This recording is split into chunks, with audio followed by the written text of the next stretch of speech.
Hi everybody, I'm Dr. Nick. Say hi, Dr. Nick. Simpsons joke. Anyway, I am your tarot card reader for this reading, so welcome to your reading. I've been an intuitive tarot card reader since I was about 14 or 15 years old. I am also a PhD student in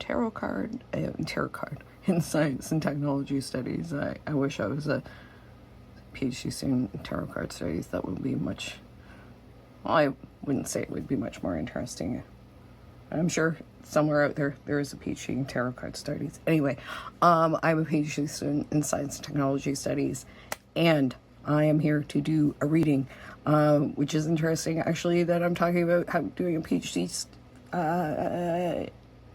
in anything, because this is a old school, back to school, timeless pick a card reading. Yeah, I'm recording this in September, between eclipses. Actually, well, I wrote the notes for this between eclipses. I'm over explaining it. Anyway, point being, I wrote a lot of notes for this. It seemed like, honestly, homework, because I have decks that have a lot of imagery, so I figured if I pulled the cards and did all of this live on the recording, it would take a very, very long time, and it would be about 6 hours. So we don't want to do that, and we don't want you to be here forever. So, because I watch most of my tarot card readings on 2x speed. Already, probably a lot of you out there are the same. So let's try and keep her moving. In any case, this is, as I said, old school, back to school, timeless tarot card reading. Whenever you find it, it is fine. But, it's a back to school vibe. It is also an old school vibe, because I am using not only cards from this fabulous Hip Hop Queens Oracle deck that I picked up and I kind of love, because I am a hip hop head and an old school hip hop head. Yeah, I have been into hip hop for a very, very long time. I will not date myself, but trust me, quite a while. And these are some ladies that I picked from the deck that are from the old school, and some songs as well. So I was kind of drawn to these women, the first row first, and then I kind of was like, well, you can't have Salt and Pepa without Spinderella, and so I figured there should be an extra card for each of them. We'll begin the reading with kind of like a discussion of these cards specifically, but a little bit in relation to these ones. These cards will wrap up the reading, but when we're talking about these cards in the beginning in relation to the songs especially, that should kind of tell you if the reading's for you. You can pick based on the women, based on the imagery, based on the songs, based on any number of things. However you want to pick it is fine. Like, I'm not your mom, I'm not going to tell you how to pick it. As Isotero says, and I often tell people myself. Let me go through what the question is overall for the reading, and the questions will be for the cards in each reading, and then I will break down the piles for you so you can pick them. In any case, as it says in the thumbnail, it is what is the universe kind of teaching you right now? What is the lesson you are meant to learn at this time? The questions that will be in the reading, there are 5 cards, or at least they're meant to be 5 cards, but there are actually more in each of the readings because I'm extra, and it just kind of came out like that. So what the question is, as I said, is what is the universe teaching you right now? What is the lesson you need to learn? And the 5 cards that I pulled, sometimes more than one for each question, depending on what my guides and ancestors and so on decided to do. It was number 1, what is the lesson you need to learn right now? Number 2, why has this lesson come into your life? Number 3, why now? Why is it coming into your life right now? Number 4, what advice does spirit or the universe or your spirit guides, etc., etc., etc., angels have for you, depending on what you believe or who you speak to. And number 5 is, what action can you take to set yourself on the right path to learning this or to getting the most out of this lesson. And then, you know, as I said, we'll wrap up with the final oracle card to kind of like bring together the message. So let me just go through each of these piles. So pile 1 we have here, it is Salt and Pepa, backed up by their Spinderella's not a fella but a girl, DJ. You know, Salt and Pepa pile 1 with Spinderella. None of Your Business and I'll Take Your Man are the songs, which are bomb songs. Let me tell you, all of the links for these will be in the description if you want to listen to them like ahead of time. Anyway, then we got MC Lyte and Missy Elliott, Cold Rock a Party featuring Missy Elliott and Roughneck. And then that's pile 2. Pile 3 is Queen Latifah with her fabulous crown, Monie Love, and Ladies First featuring Monie Love, and Latifah's had it up to here. So as I said, choose depending on however you want. Go listen to the songs. Go if you don't know about these women, go ahead and look them up. Watch the videos. You know, whatever you need to do, maybe pick based on colors, imagery, however you want to pick is cool by me. You can be drawn to more than one pile. Maybe you got a lot to learn right now. I don't know. I found there was a little bit of something when I was making the notes for me in all of them, to be honest. I was like, oh, I don't know. Is this one for me? Is this? So, I mean, I think when we read, we probably read a little bit for ourselves and all of them, even when we're reading for, you know, people who are setting the intention to read for each of you, all of you who pick each of these piles. There's probably a little message for us in there too. Anyway, just a little, you know, divination philosophy in there for you. But yes, anyway, timestamps are in the description as well. I've tried to chapter it so you can go through there. And so, yeah, I will see you in your reading. Thank you for putting up with my rambling, and I will talk to you soon. Bye. Hi there, pile 1. Welcome to your reading. You chose Salt and Pepa, Sexuality, and Spinderella, Transition, as well as None of Your Business, and I'll Take Your Man. If you hear a cat in the background, it's Ninja, our foster cat, who likes to make some noise. He's wandering around right now, so my apologies for that. If you take a cat as confirmation, a very annoying fat cat that likes to chirp, yep, there he is, as confirmation that this is your reading. There you go. He's a chonker rolling around in the background there. So yeah. And the deck we'll be using is the Tarot of the Divine. Sorry to get distracted by cat ADHD time. Anyway, so yes, I hope I can read my handwriting, so my apologies if I get distracted by that too. Anyways, let's get to it. So Salt and Pepa, Sexuality, plus None of Your Business, plus I'll Take Your Man. My initial thoughts for, you know, all of these readings, and hopefully I remember to say it in all of these readings. I will try and make a note to remember this. But I started this and laid it all out. Oh, I did say that. So, yeah, okay, never mind. Let's get to it. I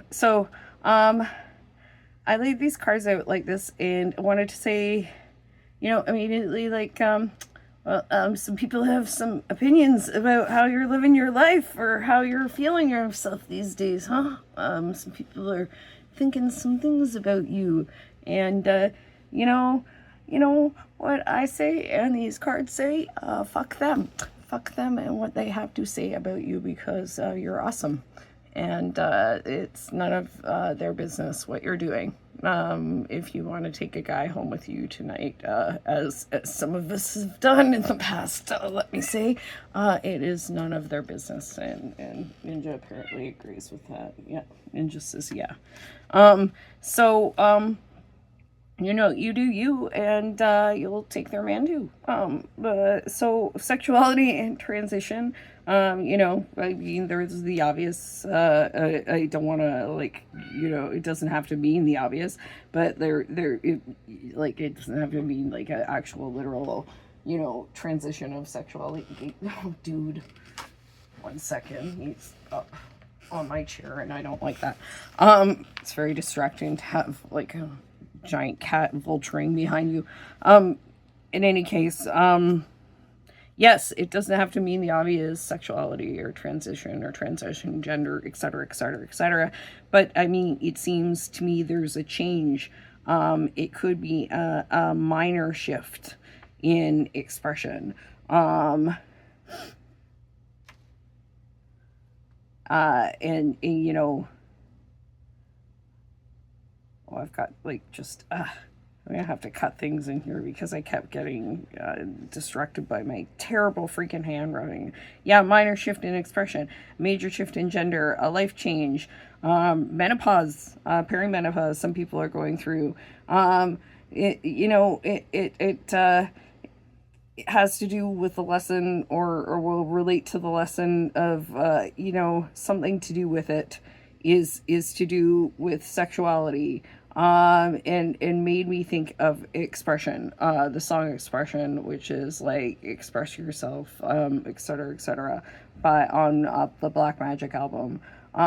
It starts out, you know, life is all about expression. You only live once, and you're not coming back, so express yourself, right? So they were saying YOLO before Drake. But you know, maybe you want to express your sexuality more openly, whatever that may be, in any case, or just express yourself more openly in terms of like how you dress, because they're looking pretty styling, and I will discuss that in a sec. Or, you know, in terms of just feeling good about yourself. Maybe you're feeling good about yourself, and people have opinions about that. You know what? It doesn't matter. Forget it. These two, Expression and None of Your Business, have very similar kind of themes, which is like Salt and Pepper have always been about, you know, you should be and do what you want and fuck people who judge you, basically. Like, you should be able to feel, you know, you can be the person you want to be. And if people are judging you just because you've finally found that person and finally are confident in that, like you don't need that. You don't need them. So the card itself, if you saw Sinners, if you didn't, you should go right now. He's just warming. If you didn't, you should go right now. But if you saw Sinners, basically like the women dancing in the 8-ball jackets, and the 8-ball jacket, I guess, in the, you know, post-credit scene, but the women dancing in the 8-ball jackets in Sammy's sort of time travel music blues scene, they're meant to reference Salt and Peppa in their Push It video. Ninja! Dude. I'm sorry, I can't lock my cats away for various reasons. In any case, the 8-ball jackets and Sammy's Blues, like, time travel scene in Sinners, and, like, as I said in the post-credit scene, are basically referencing Salt and Peppa. These are, like, they wore them in the Push It video. Like, I love that video. I would dance like that all the time when I was in small town Ontario and scandalized the crap out of people. They were the first female rap group to go platinum. And I'm just going to quickly read something from the book about this card.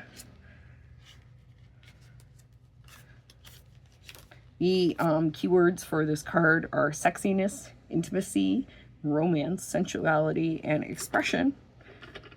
And you know, they basically had Let's Talk About Sex was like a huge song, and basically like helped bring, you know, AIDS into the conversation a lot of times during the epidemic, which was amazing. Like they honestly did a lot for making people comfortable without talking about sex at a time that was really necessary to do that. So that could mean something too, about bringing up uncomfortable conversations, which are really necessary right now. So from the book, so let's talk about sex. Are you feeling fulfilled? Are you craving emotional intimacy more than physical touch? Both desires could be present. The key is to delve into those desires and season them up with some salt and pepper. No one enjoys blandness, so spice up your life. This newly awoken sexual energy will course through your everyday life in a current you'll feel in each part of your body. Over the time, these sensations will be easier to tap into on command. It'll make you want to shoot for sure. So, you know, it doesn't...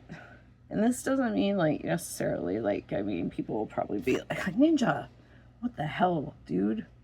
He's never like this. So, I mean, take that as confirmation if you have an annoying cat, or maybe just, like, you're going to get a lot of attention if you embrace... Ooh, apologies. If you embrace this part of yourself, because this cat is on one right now and needs to be in the picture. In any case, you know, it just seems to me that, like, you know, some people will probably be like, well, I'm asexual, or et cetera, et cetera. It could just be like, you know,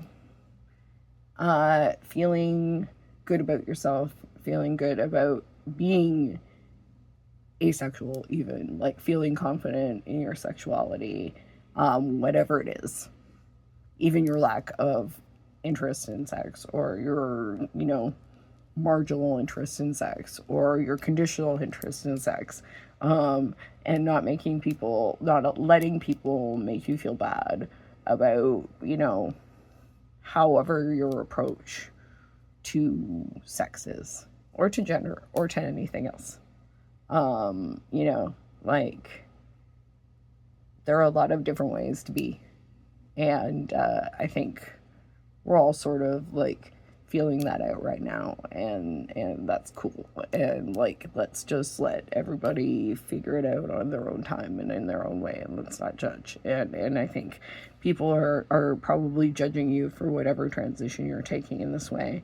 Whatever ways you're figuring things out for yourself. And that's not okay. Those are not the people you need in your life. So if anybody is judging, like I said, fuck them. You don't need them. You don't. There will be better people in your life. So, sexuality, yeah, like I said, progressive conversations. We need this energy. We need this energy. So if you're doing something like that, like, if you're finding different ways to live, if you're refusing even to be put into a box, like some of us, I mean, like, that's important. That's important stuff. So, let's go on to the cards. And we'll go back to Spinderella for the end of the reading. So, or these cards, we had Strength. We had the Nine of Coins. Had the Devil. Had the Tower. Just gotta make sure I'm not even said it right. I had Justice and... That's so funny because they came out together when I was shuffling, and then they came out together when I was laying them out, so it's like they know. And we have the Knight of Coins as a little bonus card because when this story comes out, I just wanted a little bit of extra, you know, info. So, when, just first off, just to say, you know, there are in this spread 4 major arcana: Strength, the Devil, the Tower, Justice. So that really speaks to, like, some major transition going on here. 100%. The other thing I was going to say is when these cards came out, they came out quick, fast. So it really speaks to an anxious energy that's going on, probably from you. I don't know, like maybe not. Maybe it's just the vibe right now, or maybe you're causing anxiety in these people, you know, who have thoughts about how you're living your life. But yeah, definitely anxious energy. So let's start with, what lesson do you need to learn right now? What is the universe teaching you? What are we doing with? So it's strength. And I mean, that seems somewhat obvious. But let's just go to what the image is. And the image of strength here is, that is Tamlin. Because the Tarot of the Divine is based on world fairy tales, legends, myths from around the world. So this is Tamlin from Scotland, wrestling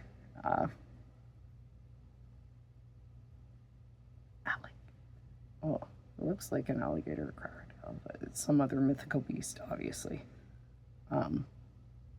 Someone's going to tell me what it is. Anyway, yes. So, it seems like what the universe is trying to teach you right now is, the lesson is strength and perseverance, to be who you are in the face of this opposition. And basically, they can die mad about it, and you get to live with being mad, people being mad. But this is actually a hard lesson. Living with people being mad at you is not fun and not always easy. Like, you know, this strength wrestling, it's not only wrestling with people's opinions, I think, but it's also wrestling with yourself, right? Like, because you do have to wrestle with yourself a little bit if you're a people pleaser. Like, again, many of us are, or recovering, when you have people unhappy with your decisions, or unhappy with how you choose to express yourself, or unhappy with, you know, things that you need. It's, you wrestle with yourself. Should I have said that? Was that the right thing? You know, maybe I should apologize, blah, blah, blah, blah, blah. No. Wrestle that urge down. It's not necessarily, you're fine.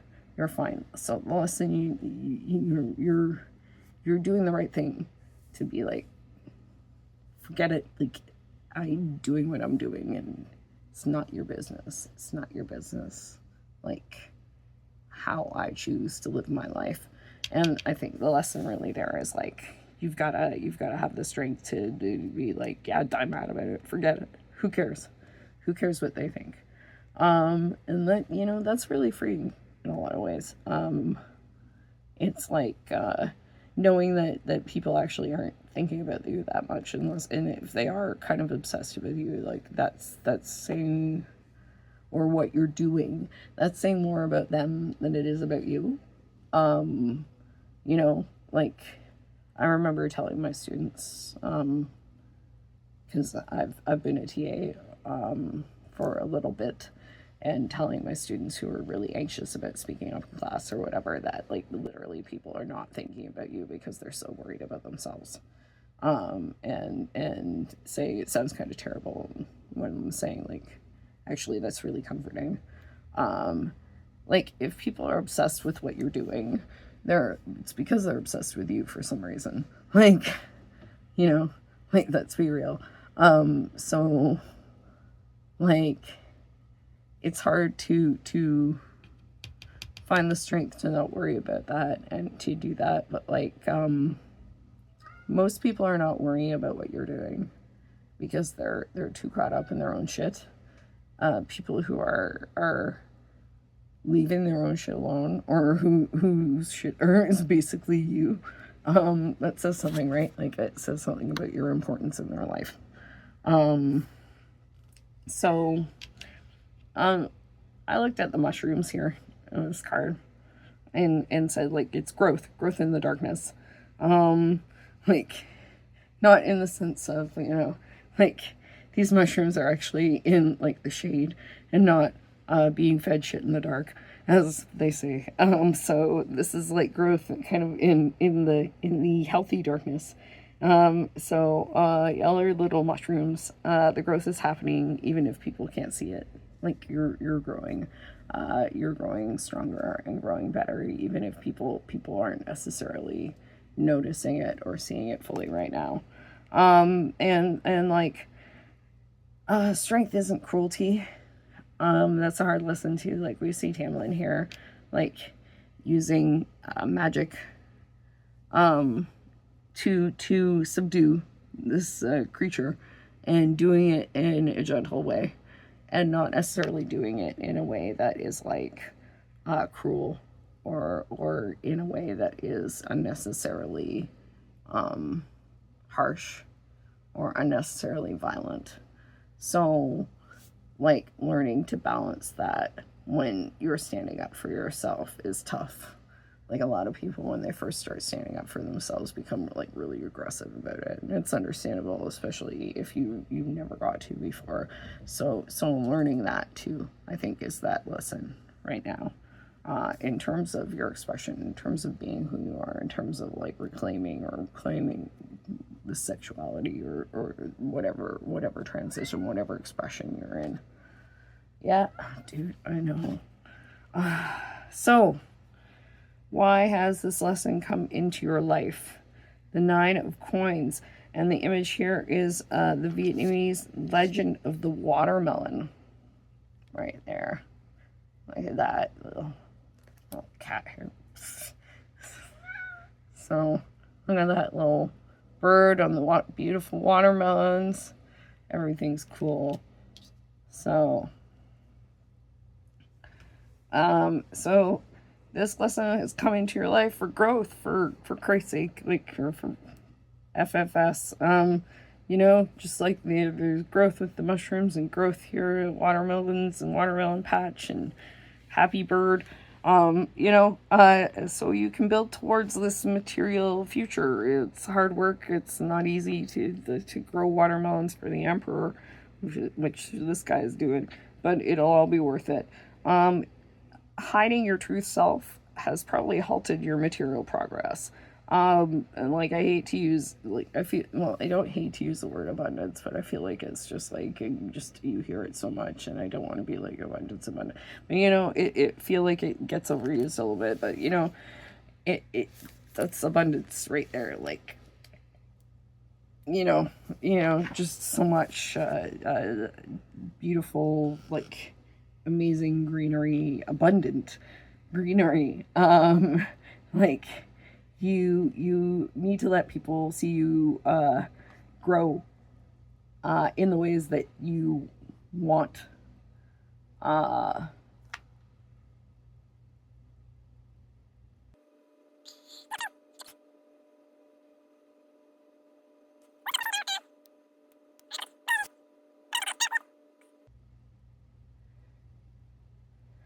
Yeah, you need to let people see you grow in the ways that you want on Earth, not just spiritually or mentally, and achieve success. It'll achieve success, freedom, independence. Like, yeah, like the growth has been hidden so far, and like, you've been working on yourself, like, doing things to work on yourself that are like spiritual, that are mental, but the whatever isn't going, like, like, not really showing that outwardly, not really showing that in an outward fashion, has been blocking this material progress. And I know people who are like, well, I don't really want that. That's not important to me in my life. To the point where it's like almost like pushing that away, pushing the idea of material success in any way away.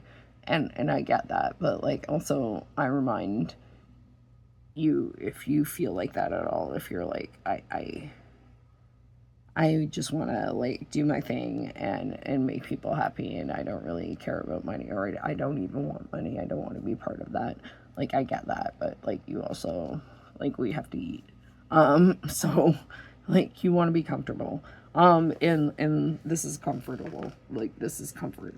So that's important to continuing, you know, this, and having freedom and independence is important to, you know, continually your spiritual and emotional growth and your mental growth.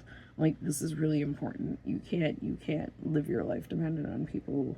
It can take a toll at a lot of points. So this is like a future that you're working towards. Even the emperor loves his dude's watermelon in the legend. So this says to me that the more you can show up as yourself, the more recognition you'll get from important people. Maybe that's something you need right now, or maybe in the future. Maybe you need some funding, support, a job. But the people who told you to hide who you are to get ahead lied to you. Like, that is not the way for you to succeed. The way for you to succeed is to be the person who you are, because then you will find your people, and your people are the ones who want to help you. They want to give you the things that you need to thrive as the person that you are. Some of you may be making your entire life work, though. Some of you may lean towards being a workaholic. Don't do that.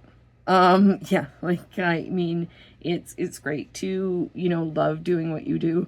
But don't, just pour everything you have into your job. Especially if you work for someone else. That is not just a message from the cards. That's a message from me. It's not worth it. People you work for are not your friends, especially if it's a corporation. In any case,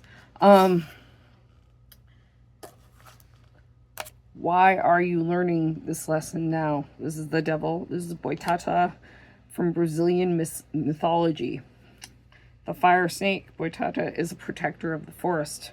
It protects against forest fires set by humans, which is a devilish and selfish act. The devil is about ego.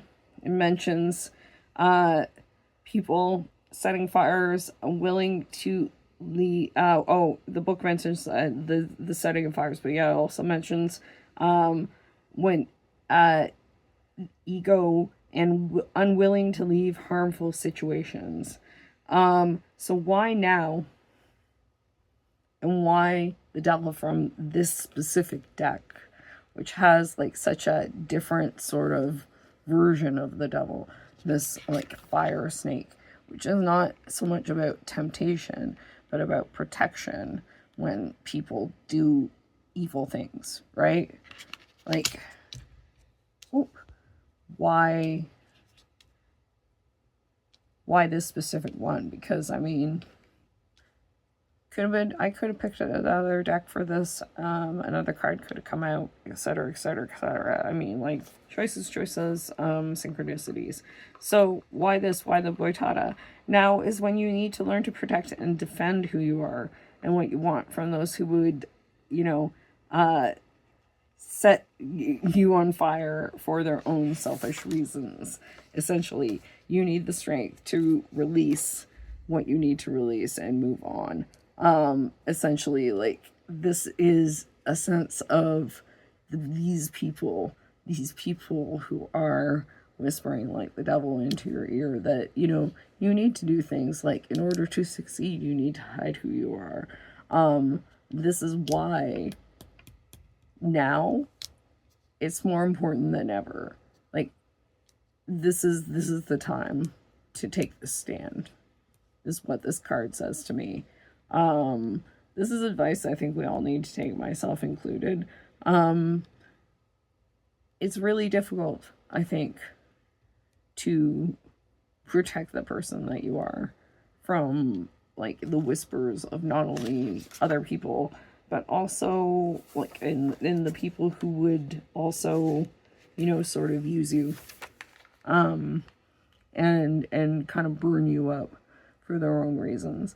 but energy vampires, or even, like I said, like, you know, you're working for someone and they just kind of drain you. But it's important to learn to set those boundaries and understand that there's only so much even sometimes there's only so much you can do for people, even people you care about. So it's a matter of, yeah, again, that strength of being the person that you are, and the person that will eventually lead to this success, and standing in that truth, standing in the truth of that person. So, what advice does spirit or your spirit guides, ancestors, the universe, angels, etc. have for you? The Tower. This is Rapunzel, German fairy tale. See, Rapunzel and her hair. So, the Tower. Rapunzel was being kept safe in the tower, but wanted freedom. My advice is just let it all fall apart, burn it down. That's the way to the life you want and the success that you want. Whatever is strong enough to stand will last through the storm, will last through the fire, will survive the fire snake, survive the tower. Like, if there is strength in these things, it'll get through. But, like, the only way, the path, like, you have to get through it. Like, the only way through is through, I guess, is, like, the point of this.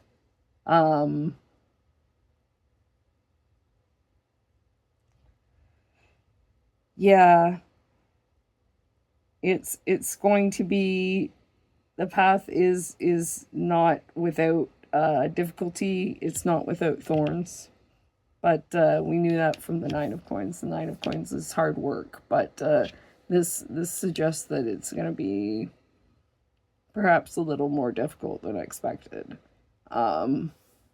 Yeah, I'm sorry. I mean, this is part of the reason I pulled the extra card, because I'm not gonna lie to you, I was sort of like, oh, this reading is just a little not heavy, but it's like, you know, I'm like, oh man, I'm sorry to just say you got some work ahead of you, and yeah, people are talking shit behind your back. Sorry, but fuck them. Anyway. How many upwards can I put in this possible thing? Anyway, you know what you're gonna get from me now. In any case, number 5, question 5. What action can you take right now to continue to go on the right path to getting what you need from this lesson to get you on the right path? So 2 cards, as I said, came out. Justice and the 3 of Swords came together. And the images are, I'm going to mess this up. This is Korean legend, Amhang Yosa, Koreans, and the Crane Wife from Japanese fairy tale. I find it very funny as an East Asian Studies minor that we got a Korean and a Japanese card together. Just saying. Anyway, my first thought was when I saw that, tell or find the truth, even if it breaks your heart. Sorry. I'll show you these cards too. There we go. This one's especially beautiful. I kind of love the Crane Wife. This guy's great, eh? I mean, if you're into K-drama or something in particular these days, or, you know, this might, reading might speak to you, because this looks like something out of, like, some historical K-drama, I don't know. Anyway,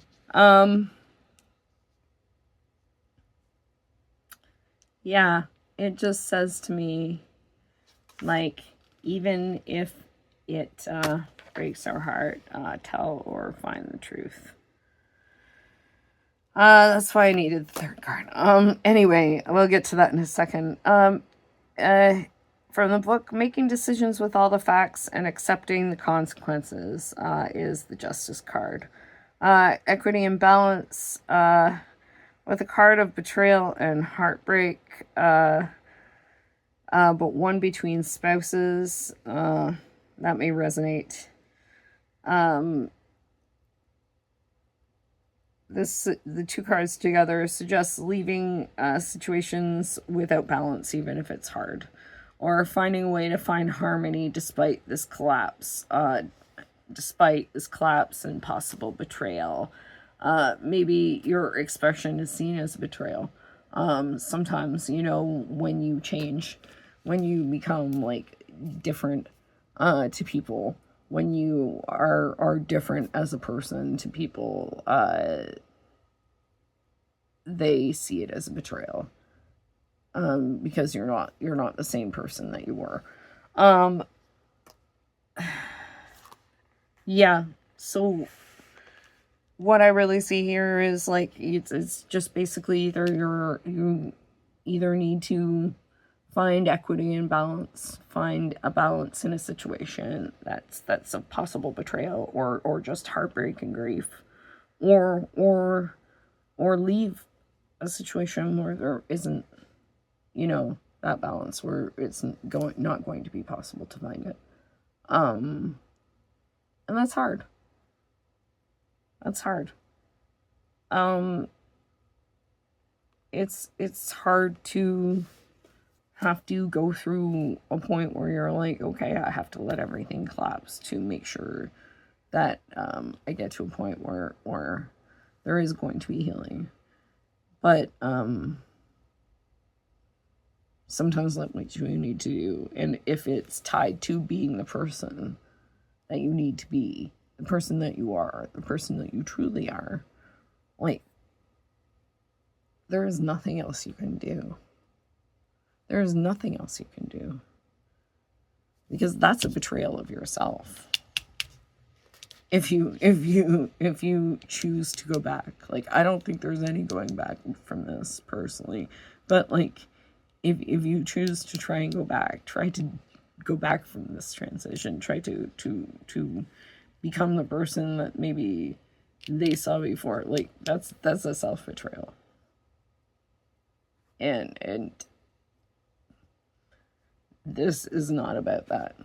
This is not about that. These people are not about that. You're not about that. You're not about that. You're not that person. You're not that person. Don't betray yourself. Don't do that. I keep looking at this card and thinking about how hard it is.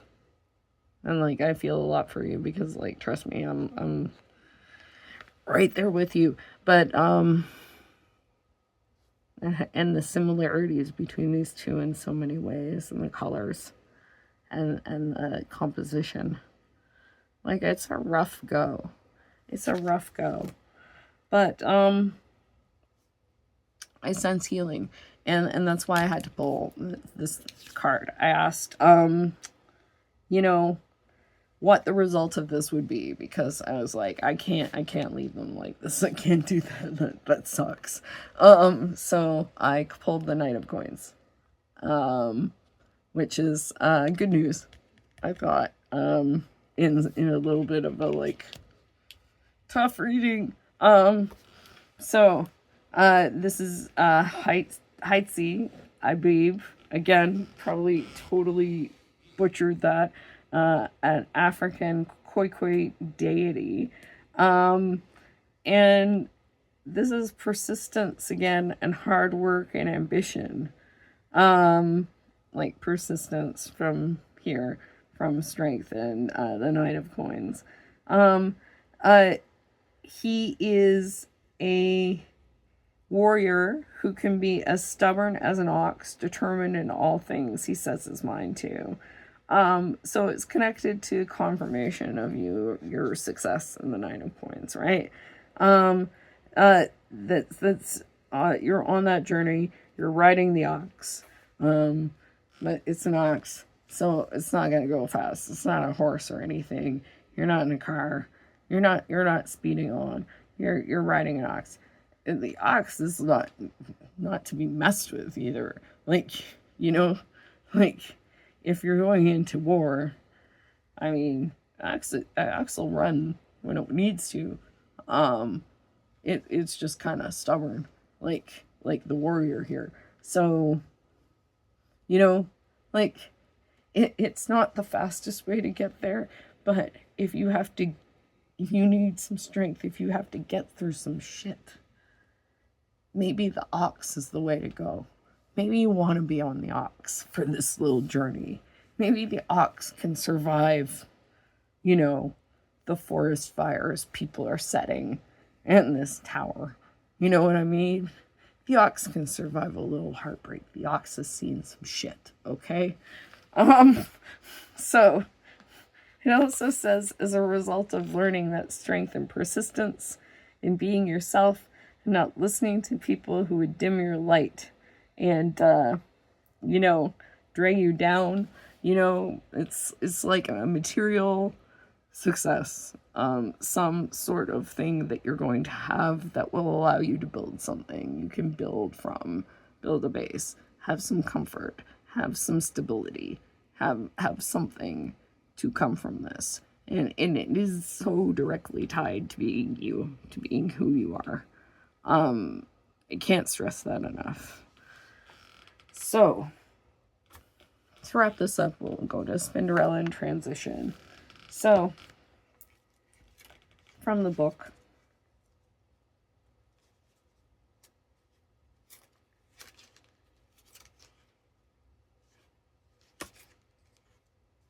just all over the place right now.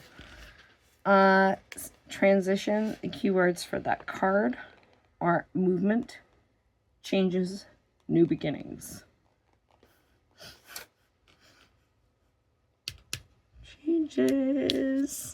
Changes. Yep. Movement, though it's slow. And I mean, Tower's new beginnings too. So, yeah. You know what I'm saying? So Spinderella started out as a dancer. Then she became a DJ. Not a fellow, but a girl DJ. She also rapped on What a Man. And, you know, she was a DJ long before some people were even, some producers even thought of DJing or producing. Long before they were even born. Like record spinning on vintage techniques, the tables are also turning for you. An issue you've been grappling with just needs to pick a direction. Needs you to pick a direction to move in. There's a beauty in change in that it's always constant. You are more. The river I step in is not the river I stand in. This is not in the book, but it's above a bridge in the city I live in. And it's a tattoo I want to get, and I always remember it. It's a quote from an old Greek or Roman guy. I'll put it on the screen or something. Anyway, the river I step in is not the river I stand in. I don't know why I was called to say that. Just remember that, you know, when it comes to things changing. Just mean, you know, nothing, even the city you're in, every time you go out into it, it's different. Something has changed. Everything is alive. Everything. There's a beauty in change in that it's always constant. And you're more ready for it than you know. There are, of course, growing pains with every new level. Something Spinderella herself has experienced. That's what makes this card so special. Invoke the spirit of the DJ and let the records spin how they must. You won't skip a beat. You're exactly where you need to be. Just pick a direction and move. You're ready. Change is the only constant. The river you step in is not the river you stand in. You are where you need to be. You're who you need to be, and you're where you need to be. Don't listen to any of these people. You just need to be confident in who you are.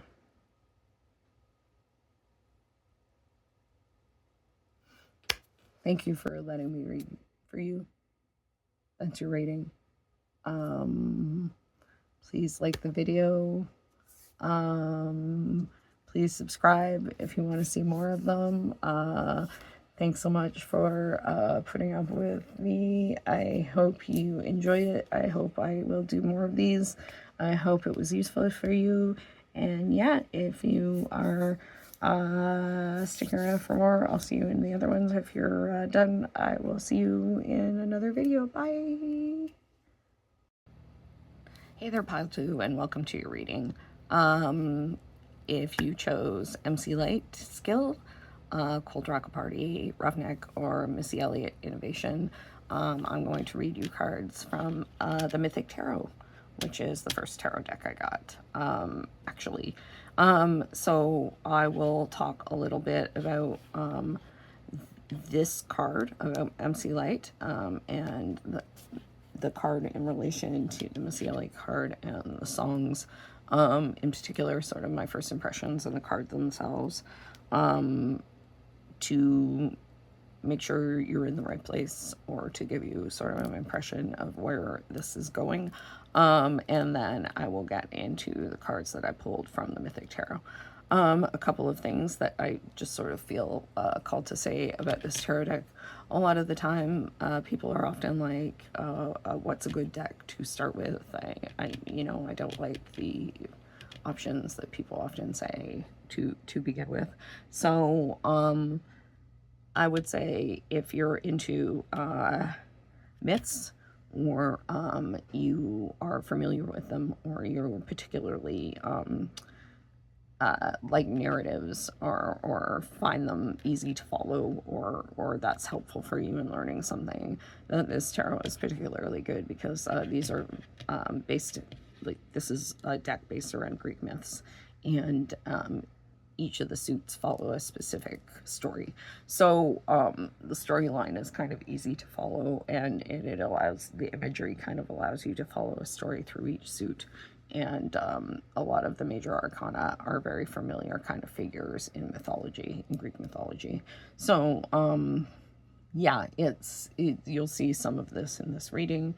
So if it's like something that you're into and you can find this, I found it was something that I found very easy to work with initially.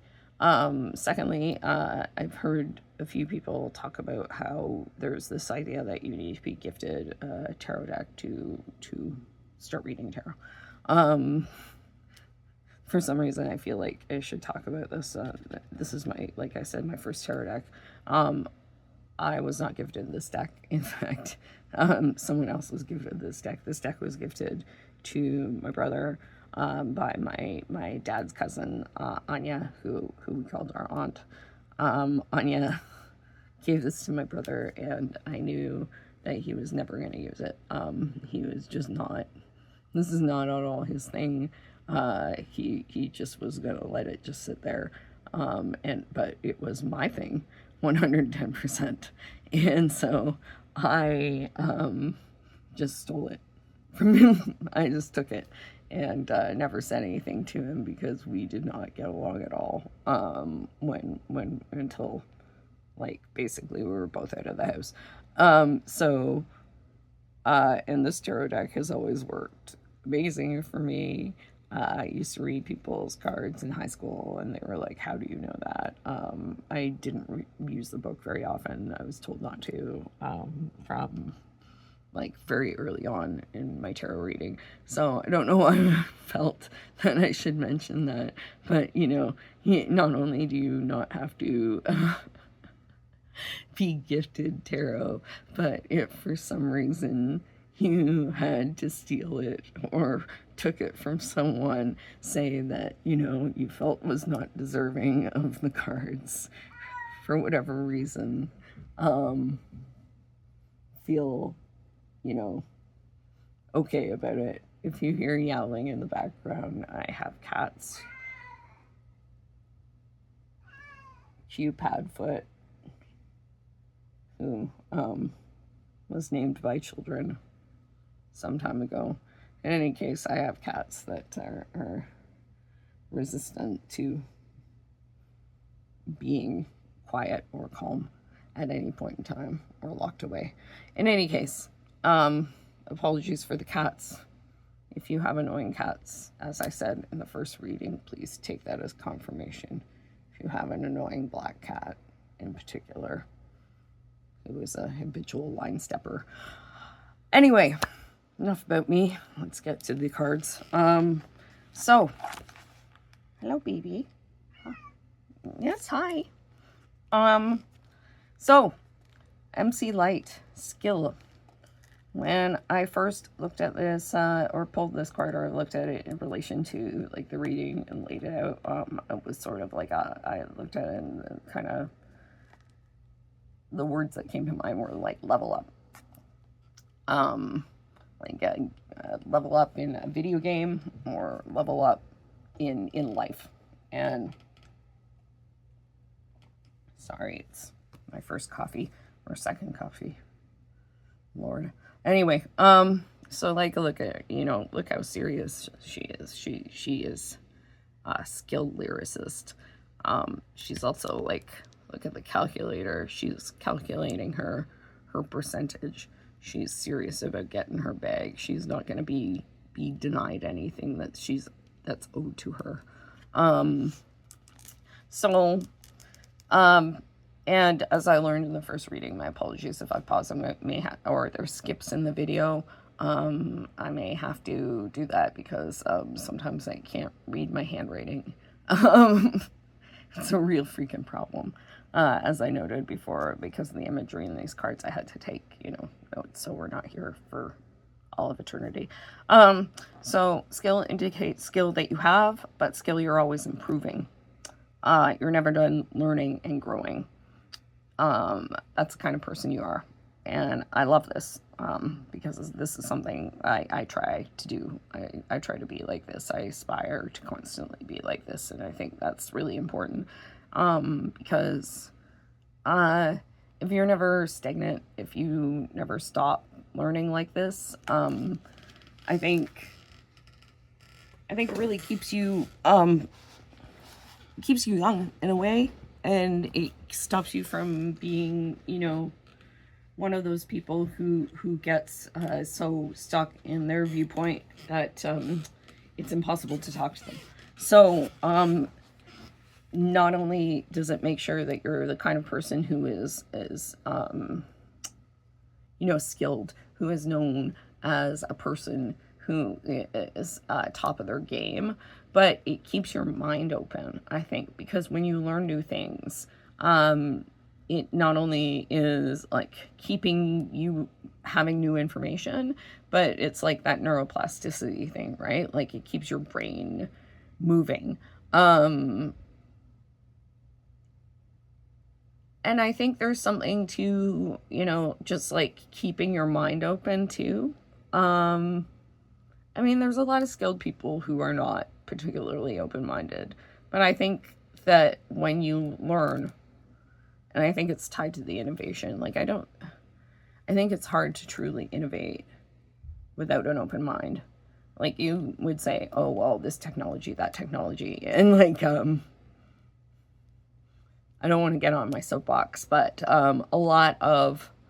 if you look at a lot of the technology that's developed right now, a lot of the technology that the tech bros develop and things like that, it's actually just some sort of retread or some sort of realization of something that they've seen or read about in science fiction, right? It's not actually a new idea. So it's sort of a piece of nostalgia or a way to, or it's like, oh, that's something cool I read about that so-and-so wrote about.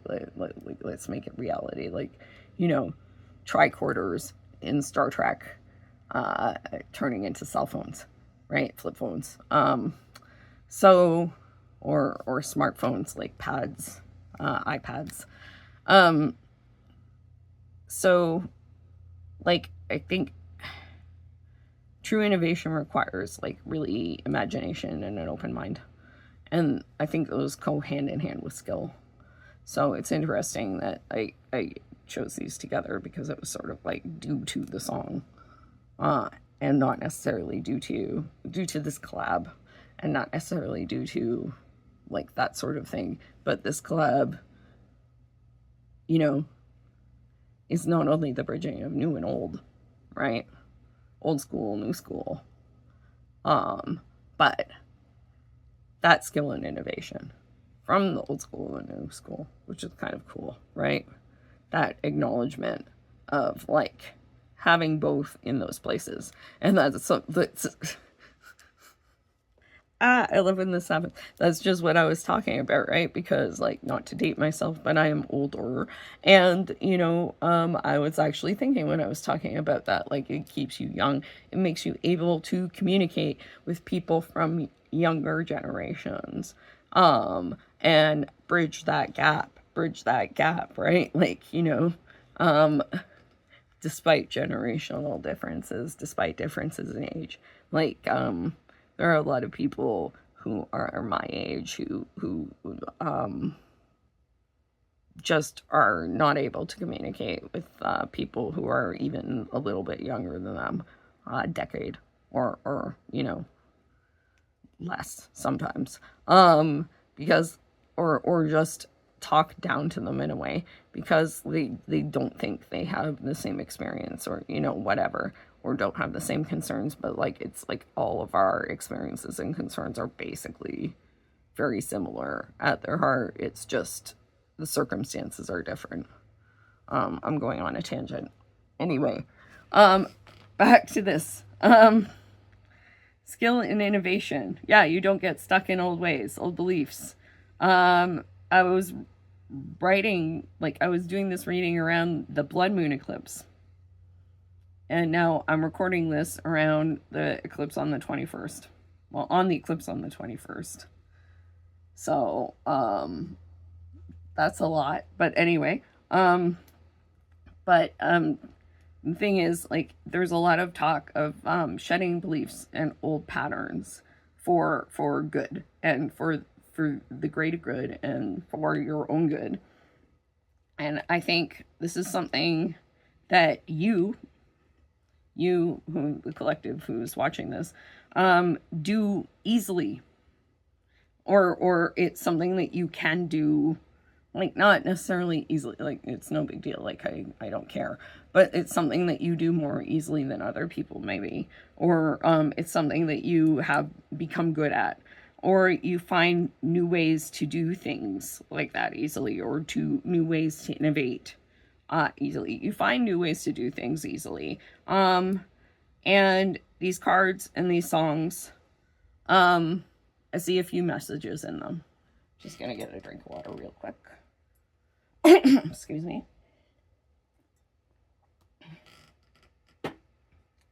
So, one thing I see is you aren't someone who's all work and no play. More like you work hard and play hard. But you might want to keep an eye on that. Just, like, make sure that you're not, like, burning yourself out trying to do both. But I think it's awesome to have a good time. I'm all for that. It's just, like, you know, make sure that you're taking care of yourself. I mean, you know, YOLO and everything like that, but at the same time, you don't want to, you know, run yourself into the ground, and end up, like, you know, we always, there's some joke, I think, you know, I think it was Dennis Leary who said, you know, when you're smoking, you lose like 10 years off your life. Yeah, but those are the worst ones, right? Excuse me. And I get that, right? I totally do. But, like, you don't want the 30 years to be the worst ones, and, like, lop 10 years off that, you know, like, that are the worst ones, or what, you know what I mean? Like, you don't want to be miserable because you burnt yourself out in the first, like, 30 years of your life, just, like, busting your ass, and then the partying super hard every weekend and like killing like your brain cells in your body. In any case, the other option is you're all work or no play, and you need to have more fun. Like you need to like get out more, which is another possibility. And the third option, which is it's not really a third option, it's kind of applicable to both, is you kind of love a roughneck, kind of love a red flag, and whatever that is to you. Or sorry, you kind of love a roughneck and whatever that is to you, and hopefully they don't come with a ton of red flags. But I said that they kind of love a red flag because they kind of often do. So they kind of might. So I don't know about if this is about love or just a side message, you know. It could be in general. But yeah, like, seems to me that I think the way I said that is probably indicative that you might also love a red flag a little bit too, which, I mean, no judgment here. I'm gonna lie, but you know, that's just I don't know if this will. Can't remember if this largely relates to the reading or not, but you know, just a note. So that might have something to do with it. Anyways, specifically the card MC Lyte. So she is, the keywords for MC Lyte are proficiency, accuracy, and articulation. She is a lyrical beast, a storyteller, and doesn't back down from the fight. Skills, lyrics, technique, narrative. Narrative like in the cards. You might have the skills to speak, but are unsure how to use them. From the book, you might have something to say, but don't know quite how to say it. Sometimes it's hard to be eloquent when emotions are involved. So an MC Lyte card suggests you should gingerly get to your point, but weigh your words. Take a moment to think about whom you're speaking to and what message lies behind the conversation. Also, analyze your means of communication. Will it work better in person, over the phone, even if it's a handwritten letter? There are many ways to get your point across, but understand that words have power and be mindful of their value. Don't address the situation when you're upset either. You don't have to be a roughneck to stand firm in your truth.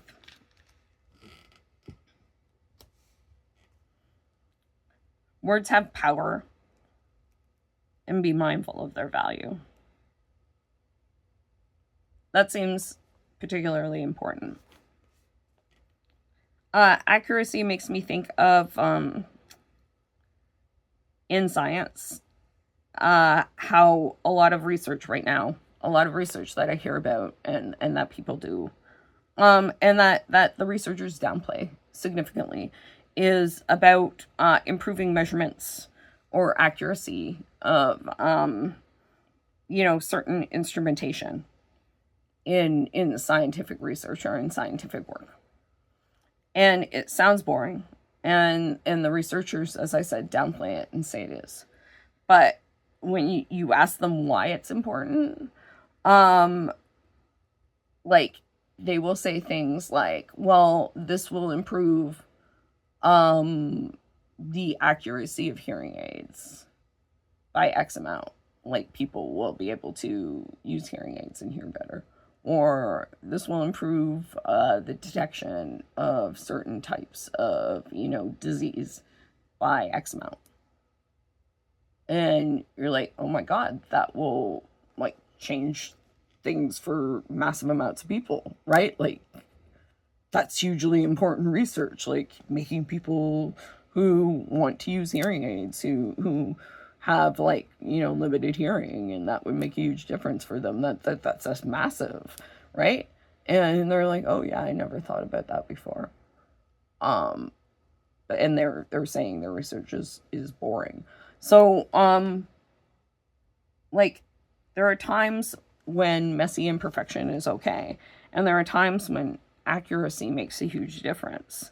And something about what's going on with you and the lesson you're learning, what the universe is trying to teach you, is not just learning or improving skills.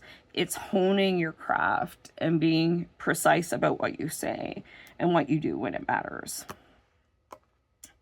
So let's get to the tarot. I'm going to lay these out and then we'll talk about them and how they came out. This is the wrong way. Some of them I did one way and some of them I did the other, apparently. So bear with me a moment.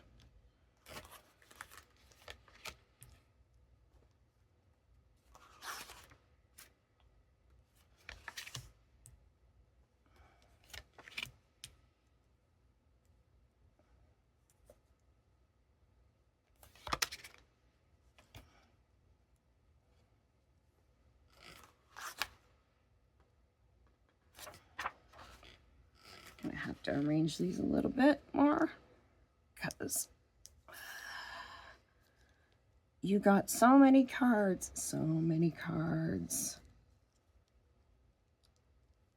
Gotta tell you, so many cards, and I'll move them so you can see them when we talk about them a little bit more. Since so many cards.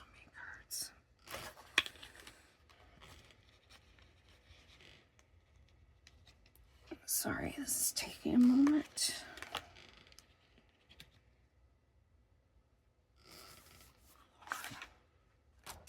Why did I pull so many?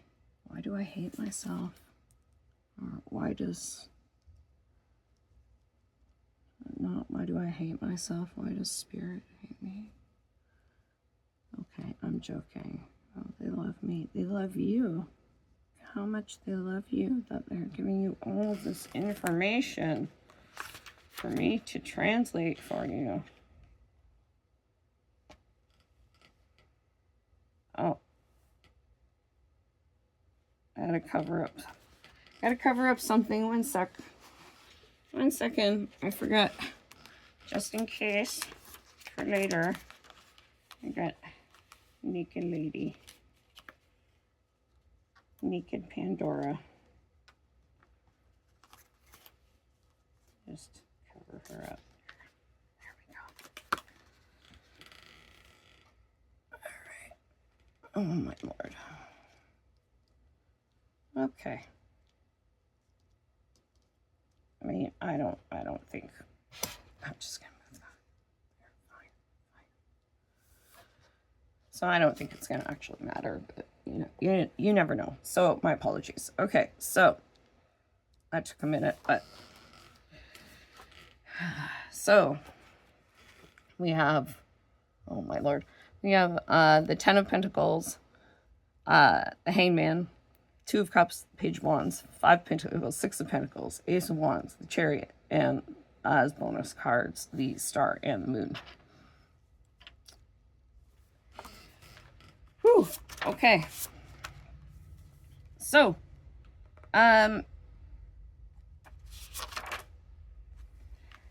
first of all, these cards came out in piles, like just in piles, like 3 sets of 2, and then the Two of Cups, and like they just came out like boom, 2, bam, bam, 2, and then I felt called to pull top and bottom of the deck. Plus, I just want to note, like, the 5 and the 6 came out like ascending like that, which is really interesting. And then Ascending Pentacles plus the 10 plus this deck, like, plus MC Lyte as a storyteller. Like, so we have a narrative playing out plus MC Lyte as a storyteller is interesting. Like I said, each suit is a specific narrative myth. The Pentacles in this deck is Daedalus. So it's interesting, like I said, like this chunk of his story is here. So maybe that's something that you're, you know, kind of going through somehow. It's something that there's some sort of something to do with material, you know, abundance, something to do with something you're building. So Daedalus, for those who don't really know much about him, he is known as not a hero or a villain. He's kind of a mix of both. He's known for ingenuity and cunning, innovation, and he's built the labyrinth for the king of Crete to put the Minotaur in, essentially. So, you know, it's interesting. Wands, also wands and pentacles, kind of speak to like some sort of like material creation to me. And lastly, the pentacles and MC Lyte's calculator kind of also speak to like some sort of like, you know, wealth. I think like wealth building. Yeah, something's going on there with that. So we go to the first question. What lesson is the universe teaching you? What do you need to learn right now? So the two cards we have are the Ten of Pentacles, which is Daedalus with as the patriarch of a legacy, and then we have the Hangman, which is Prometheus chained to the rock, punished for giving humanity the gift of fire. Gift of fire. Yeah, interesting, right?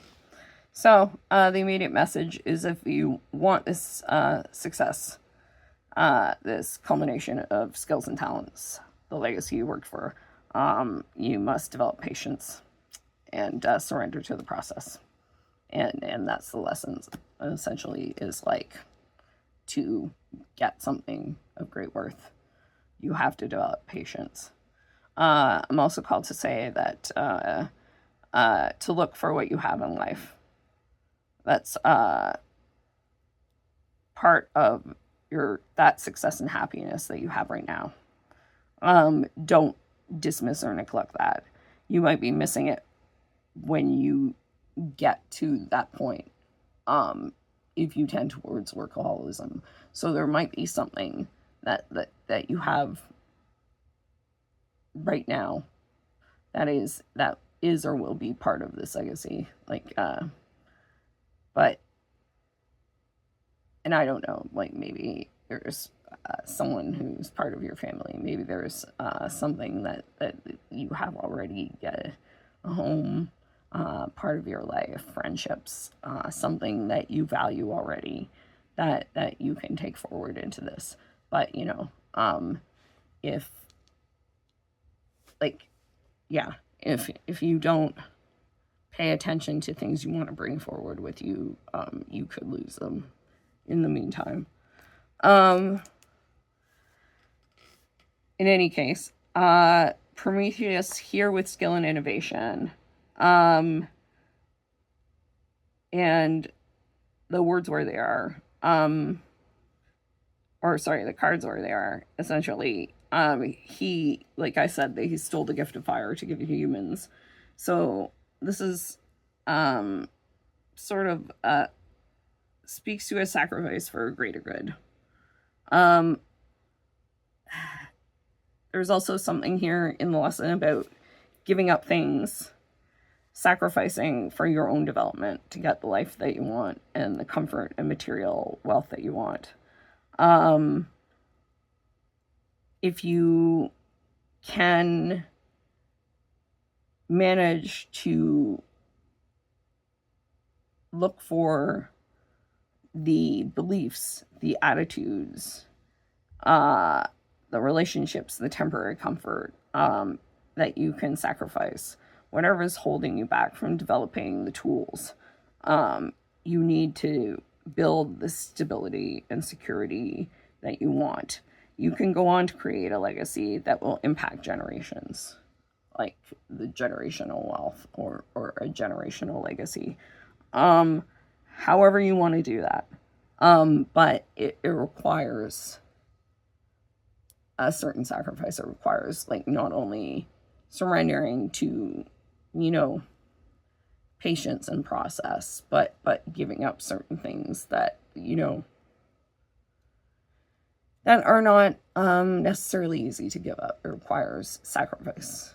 And I get the impression that that's not something that you're unfamiliar with. Like, it's something that you're familiar with. You're not a person who's, like, super, you know, into slacking off or anything like that. I'm not telling you anything you don't know. It's just there might be things in your life as well. It seems like it's sort of like almost saying there is a process of, like, deciding, and this fits very much in with the eclipse energy, deciding what needs to stay, what are the important things that you want to bring forward into this, and what needs to go, and being really intentional about what is in your life in this period, because, like, you need to develop so much to get there. So yeah. Daedalus also has lived his life fully in this point, accepted challenges, and been neither the hero nor the villain, but made decisions based on intellect, lived by his wits, and accepted the consequences. So lived a balanced life. And I think it speaks to the potential for that. If you can, you know, keep these things in mind, rely on your skill, rely on the things that you want to keep in your life, because when you make those decisions, really based on, like, your beliefs, and what is important, and get rid of the things that are holding you back, I think,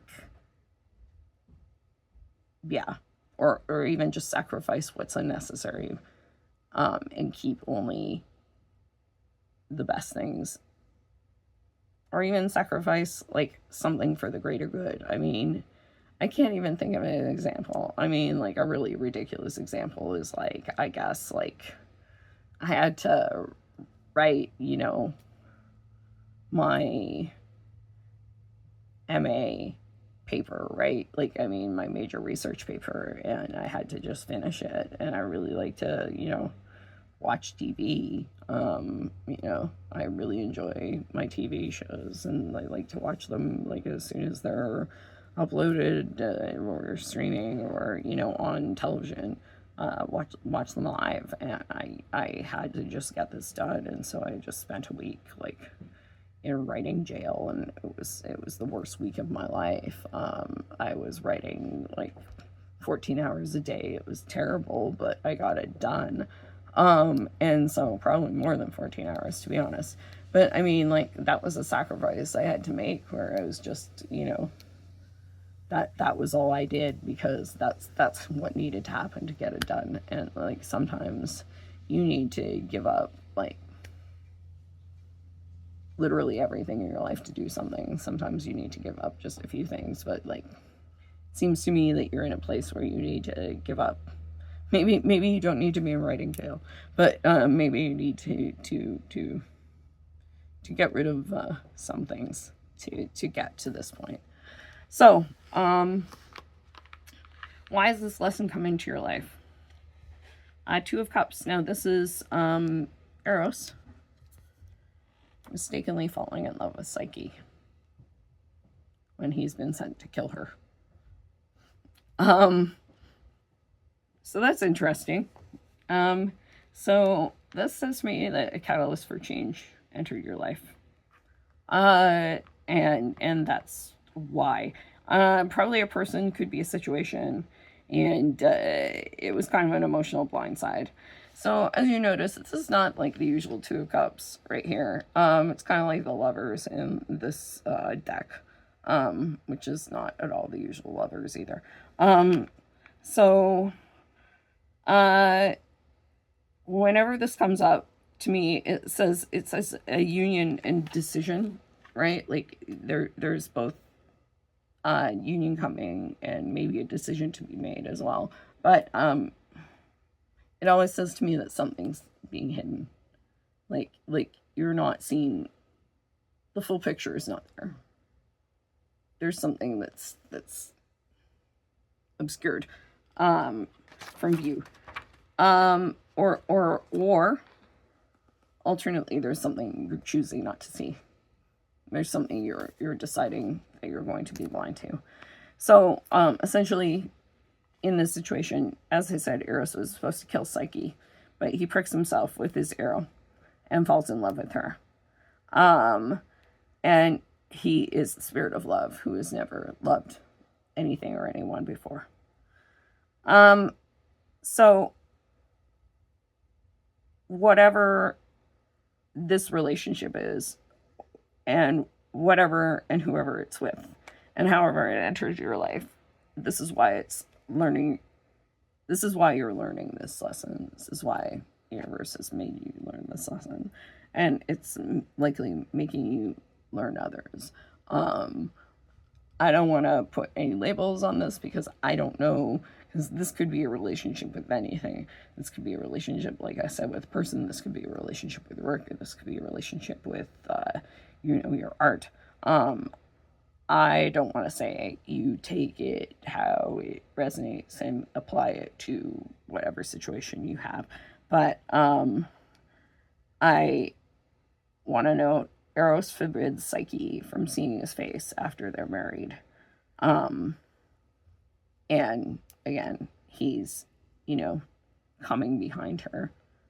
She expects to die, and then he takes her away and marries her without ever seeing who he is. She thinks he's this horrible monster. So there may be something hidden here. Something that would not destroy things forever. As the story ends well, everyone's happy. The marriage is blessed. But it would cause obstacles to whatever this connection relationship is, and possibly to your goals. So if there's some truth you're not facing, or if you think there's something being hidden from you, there probably is. If there's something you're ignoring, stop ignoring it. If you don't know what I'm talking about, you need to look. And don't freak out. Like I said, don't freak out. It's probably not the end of the world. But something's going on.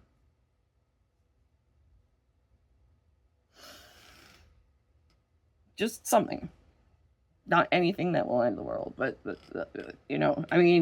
here it was like she thought he was a monster, and he was like one of the most beautiful men in the world. Like, he's gorgeous. He's the spirit of love. Like, come on,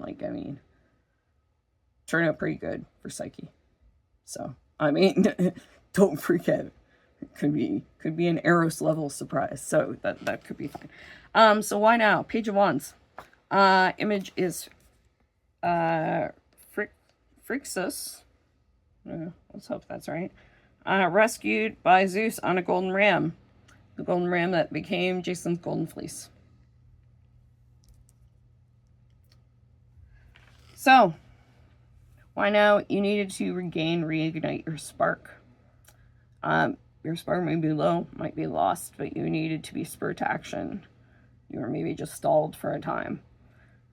This is a creative spark or spark of action that needs to be nurtured and protected from people who would be realistic or critical, or tell you you're not in a place where you know enough, or that your idea is crazy or weird. It's not. Fuck them. I always say that if you like your idea, or if you think it's a great idea, there's someone else there that likes it. There's someone else out there that thinks the same. They're I used to do work for Toronto International Film Festival, and like, trust me, if you want to make something, there are people who are going to want to see it, read it, view it, whatever. There is an audience for whatever you want to do. There is an audience for whatever you want to do. The ram that saved this boy was also sacrificed. Sacrifice. To Zeus, creating the golden fleece of the tail of Jason in the suit of wands. Again, sacrifice to create something greater that becomes part of a greater tale, greater story, greater narrative. So you might need to give up a need for validation from some people now or in general, or get away from groups or spaces like Phrixus, who was fleeing like people who literally wanted to kill him. That would kill your potential. So, you know, this just keeps pointing to material creation, innovation, developing your skills. You know, this might, like, y'all might be creatives, or you just might be building something like vitally important to you. And that's really what it says to me. So, what advice does Spirit have for you? Spirit, universe, your spirit guides, angels, whatever, however you talk to them. So we have the 5 and the 6 of Pentacles. 5 is Daedalus fleeing Athens. And the 6 is Daedalus receiving patronage from King Minos of Crete. You can see the Minotaur on the why am I searching for the word? Mosaics. That's what they're called behind King Minos there. So yeah. Look at the moon shining down on Daedalus.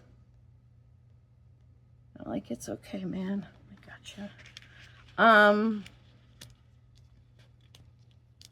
So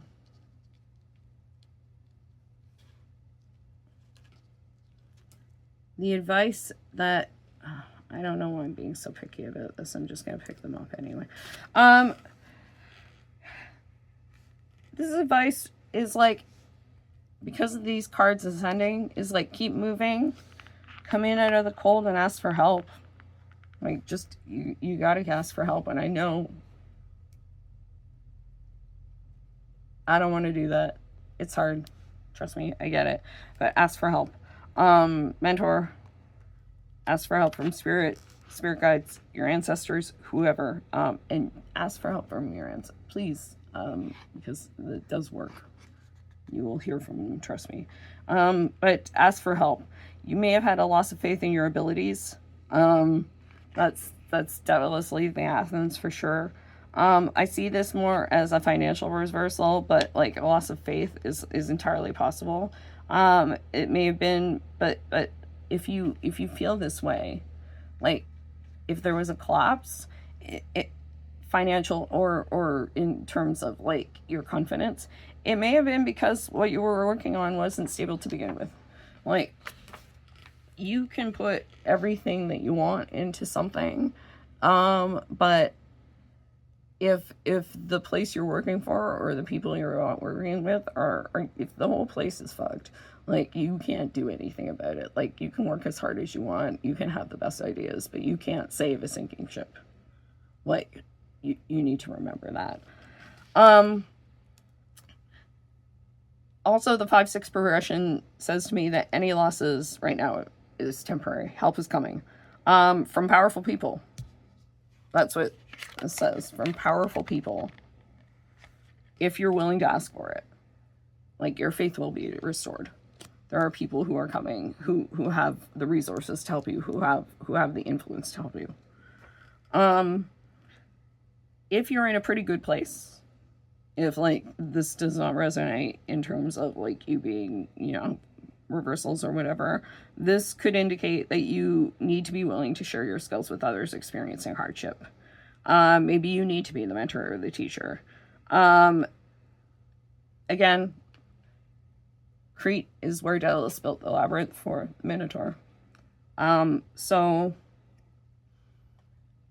I mean, he didn't have a problem with that, but you might.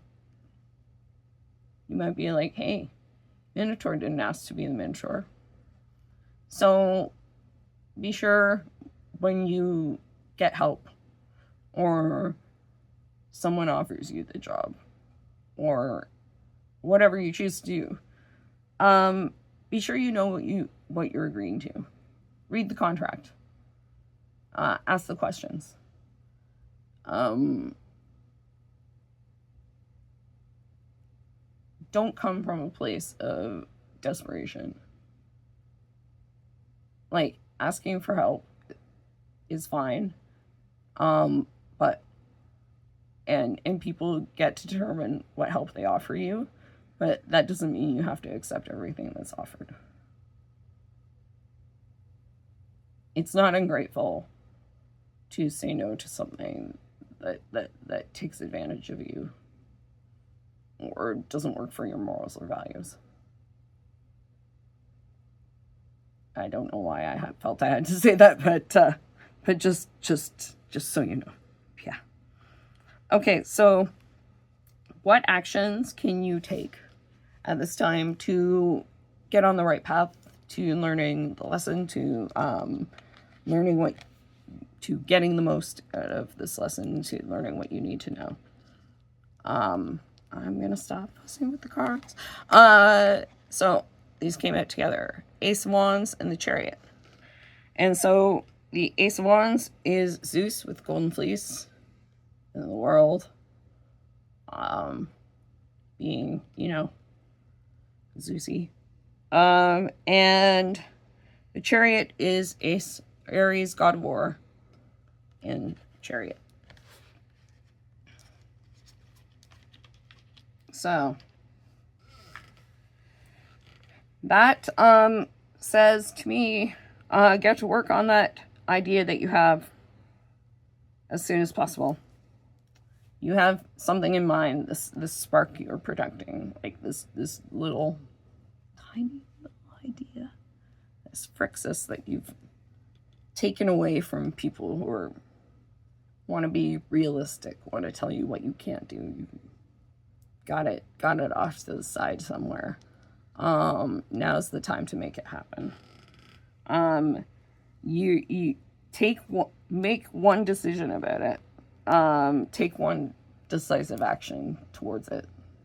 Start the chariot rolling. The golden fleece is a theme here. It's a symbol of creative vision that sparks a journey into the unknown. So that's this whole, that's what you're going on. And that's part of the surrender, is like, you don't know what's going to happen. You just have to accept that, like, when you embark on this journey, it kind of is what it is. You can't know whether you're going to be a success, or how people are going to receive what you put out there, or what's going to happen with it. Or if you're even going to be good at what you're doing. You just need to do it.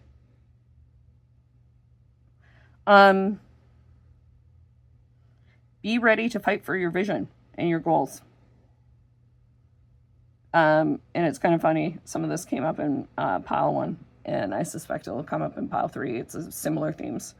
But it's time for, I think, everyone who's come to these readings to step into authenticity in some way and take a stand. Just for what you believe in, and take a stand and step into your power. Like, stand up for what you believe in your life or your work. So the main thing here is to take an action towards making this a reality as soon as possible. And maybe you don't even have an idea yet. Maybe you just want to do something. Like, I get the sense that you have something you want to do. But traditionally, these cards, the page and the ace, suggest more at the beginning of creative energy or an endeavor or the possibility of adventure or travel. But I really feel like there's something, an idea that most of you have, even if it's in the back of your mind or a spontaneous thing or something you've been like cooking like for a long time, right? Make a move towards it. Like just any move, like do it today. Do it today. Just one thing. One thing, just one little thing. Write something down, like Google something, like talk to somebody, send an email, do something. And I know I suck at it too. It's hard. But like do something. There may be conflict, like there's always, there's the clouds in the background, right? There's the duality of dark and light. There's like Aries straining to control the horses, right? So your conflict might be internal or external, but there's going to be something you need to fight or some conflict to resolve to get this started. I wrote down this, so it might be just like better to keep it quiet, to keep the external conflict low. I wrote down real G's move in silence like lasagna. So keep Lil Wayne in mind, and remember that, not everybody needs to know your business or what you're doing. Like maybe you trust some people, maybe you don't trust anybody with what you got going on, but not everybody always wants you to succeed. So and not everybody like trusts your vision. You got people who are telling you, oh, like, why are you gonna do that? That's not realistic. Like, how many people succeed at this? Like, oh, well, you don't know enough about that. You've never done that before. Why you want to do that? Like, people go to school for that. Blah, blah, blah, blah, blah, blah, blah, blah, blah, blah, blah, whatever. Forget it. Everybody starts somewhere. I don't even know what you're doing. I don't know what they're talking about. Everybody starts somewhere. Everybody talking about cooking, chefs, watching Tournament of Champions, catching up on that. I mean, there was a joke somebody made, didn't learn that at chef school, and one of the commentators said, I never went. She is a Tournament of Champions winner and a Top Chef contestant / winner. Never went to chef school. Some people go to Culinary Institute of America. Some people work their way up from dishwasher. Everybody does it differently. Doesn't matter. Okay. But like some people will tell you that you can't, and you've got to do it a specific way, even though they don't know shit about it. Some people never step foot in the kitchen, and they're going to tell you that you can't work your way up from dishwasher, and you have to go to the CIA, and you have to do this and this and this, just because they watch The Bear. Fuck them. They don't know. They're not you. They don't have skill. You have the skills. You know what you're talking about. You're doing the work. Listen to people who are doing the work. Don't listen to the people who want to kill the kid on the ram. Oh my God. I'm going to wrap this up. I'm going, sorry. Okay. So, real G's movements like lasagna. So I don't know. Maybe that was why it was called to pull the top and the bottom of the deck. Like, the conflict issue. Oh my goodness. I'm sorry for hitting the, apologies. I was called to put the top and the bottom of the deck. We have the star and the moon. I had to cover up the star because I don't know. I'm just paranoid. And the moon. The star is the moon and the star. Ooh, the other way around. That's right, because they're not in order. So the three faces of Hecate with Cerberus and the crab move kind of between worlds. And then we have Pandora opening the box. Ouch. So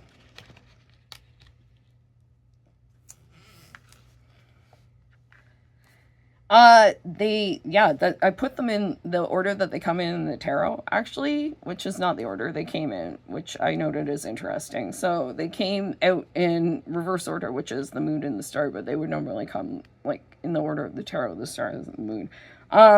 So,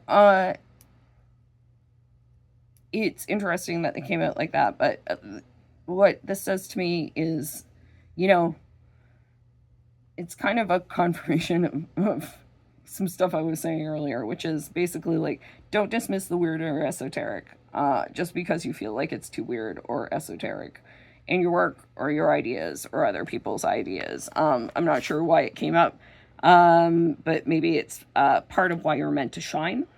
Maybe it's part of like your conflict or conflict with other people or your internal conflict.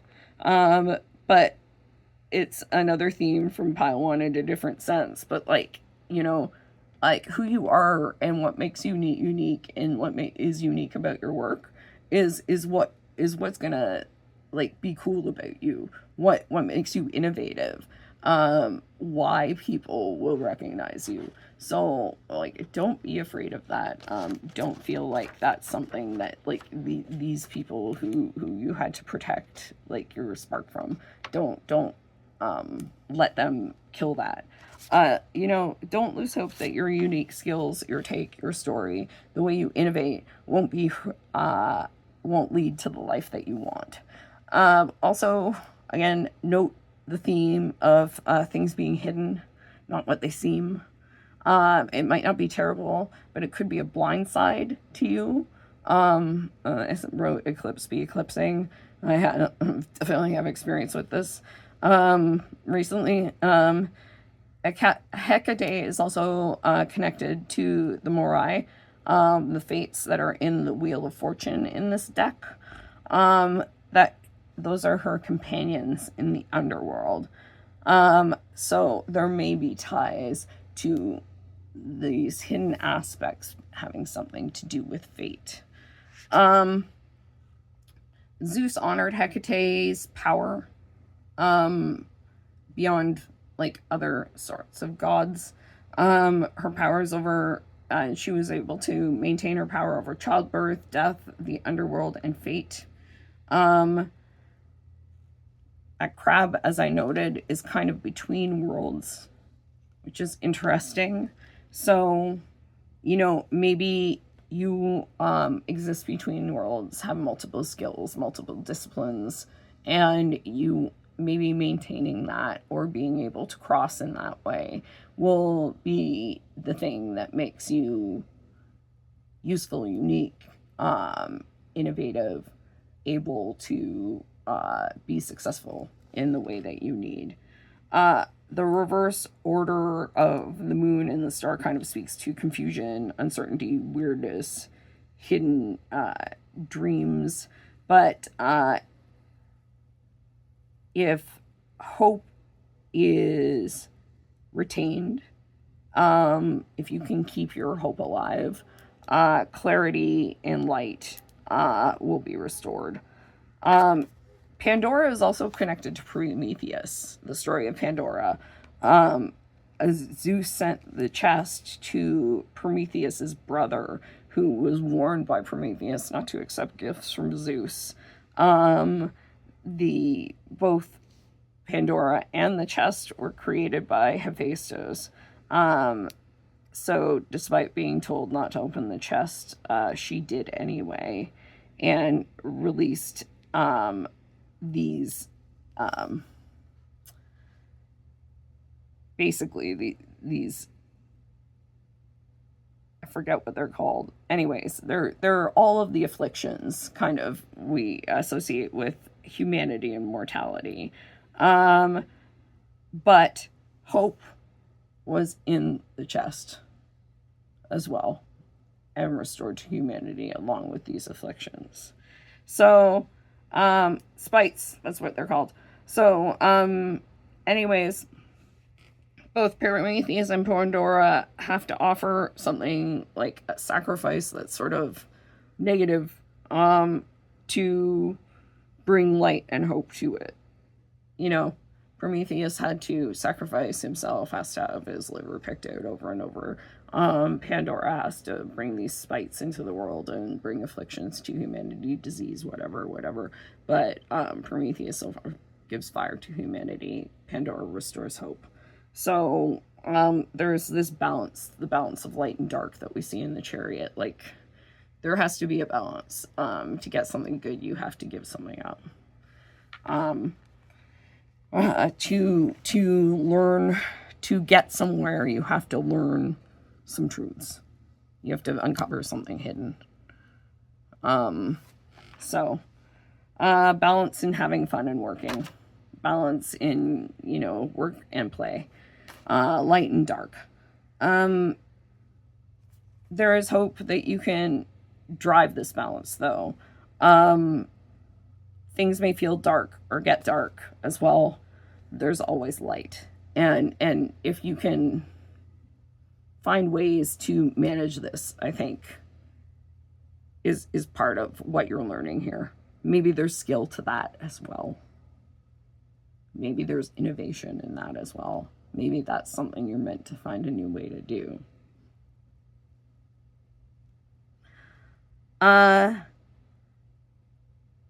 Maybe your skill or innovation, and this is something I wrote that I didn't notice till now, maybe your gift or skill or innovation is a way to see or acknowledge these dualities, because duality is all over the spread, and ways to see and acknowledge duality, the dark and the light, is something that is so necessary in this world, because we only see people as one thing or the other. We only see everything as one or the other. We never see things as a mix, as an integration. And maybe if that's part of what you're doing, that's hugely important. Like in Black Swan, she can only be one thing or the other. She can only be the white swan or the black swan. She can't be both. And she dies because she can't live in the contradiction. Anyway, Missy Elliott. This one went longer than expected. I feel bad because the other one was short. I don't know how the third one will go. There were a lot of cards here. So, Missy Elliott keywords. New ideas, groundbreaking, inventive, creative, abstract. So Missy was the future, unafraid to trailblaze or push boundaries. They say that there are 3 sides to every human's personality. 3 sides. The side they show to the public, the side that you show to those closest to yourself, and the side only you can see. When you're trying to make moves towards self-betterment, sometimes the path traveled and the options you explore may appear to the side only you can see. Take a cue from Missy and be bold in showing that side. So what if it includes some oddities? Get your freak on and work it. When you focus on you and not who may be watching, you never know who will be inspired and follow suit.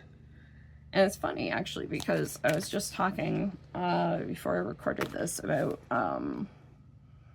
how there's this new wave of Indigenous sci-fi movies, and about Jeff Barnaby, who did Blood Quantum and Rhymes for Young Ghouls, and how he passed away, unfortunately, and how he would have been so happy to see that, and how he probably inspired so many people with his work in this kind of new wave of Canadian Indigenous sci-fi.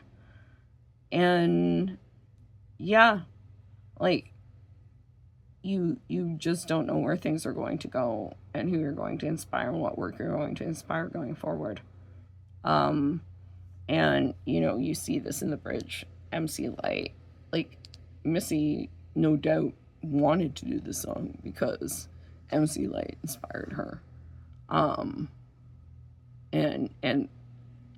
probably so many of these women in this, spread that I've done have inspired Missy. So, innovation also says artistry to me.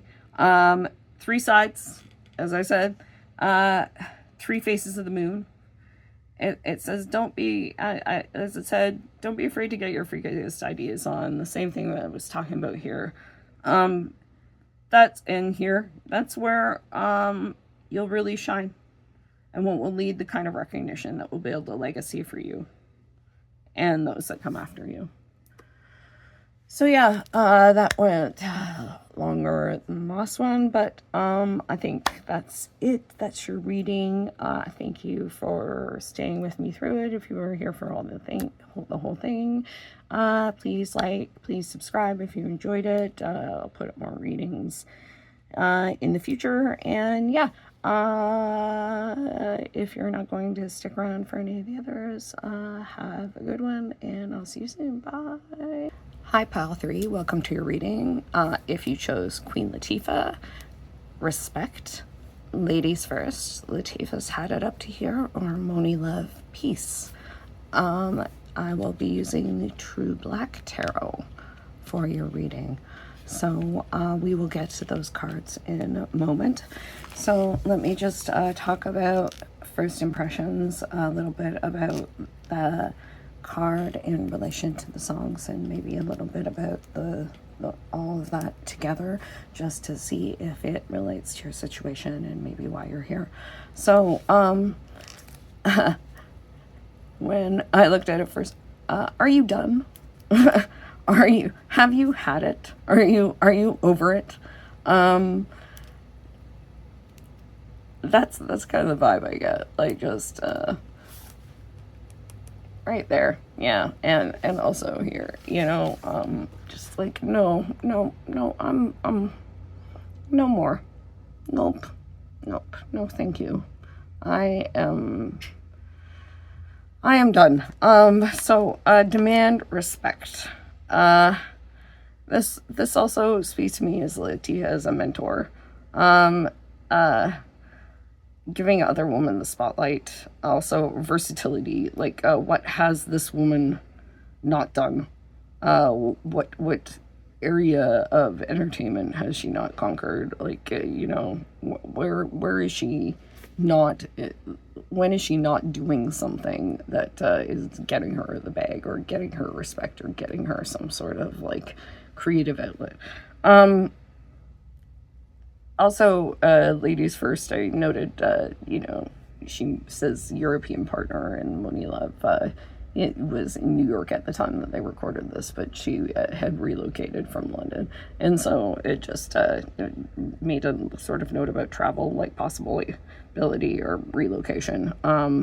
So to maybe another continent. So like just something to keep in mind. Peace, respect and peace, hand in hand. Finding peace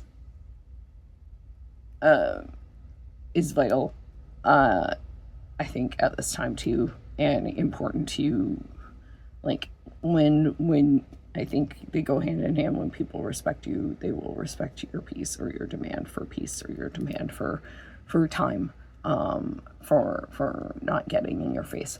So I find it. I made a note that, remember, rest is revolutionary. Combahee Women's Collective and Black Panthers were sort of behind this, introduced this idea of self-care, and rest as revolution. So, like, Black women were behind the idea of self-care. So that's always important to remember. And I noted that, you can't demand respect if you don't respect yourself and take care of yourself, which is, probably part of the lesson here. Something that I have a hard time remembering. I think we all do, when we're all in a society that, venerates and, idolizes people who drive themselves into the ground. But I think it's indicative, just as a note, that it took me over a week from the time I started taking notes on this layout, from the time I pulled these cards to the time that I finished the notes on this. And it took me a couple of weeks from the time I, wrote down the idea for this pick a card reading to, you know, picking these oracle cards, the songs, you know, figuring out how I was going to do it, to actually recording it and getting it done. But this spread in particular took a long time to go through and write down. So I think there's something to say here about taking your time and resting. And that's a lesson that I've had to learn, and I'm still learning, and it's really hard to do. As I said, it's really hard when everything in the world is telling you, you know, move faster, go faster, go faster. So I get it. I get that it's difficult. I get that if you're listening to, you know, some YouTube creators out there, like I watch a lot of Jadina's videos, and I mean, if you're watching something like that where someone's constantly telling you, you know, you're in a pause like constantly over and over again, and like, when will I get out of this? It can be really frustrating to keep hearing like, now is your time to rest. But you know, I think when you kind of lean into it, you realize that, like, yeah, actually that's exactly what I need. And you know, I'm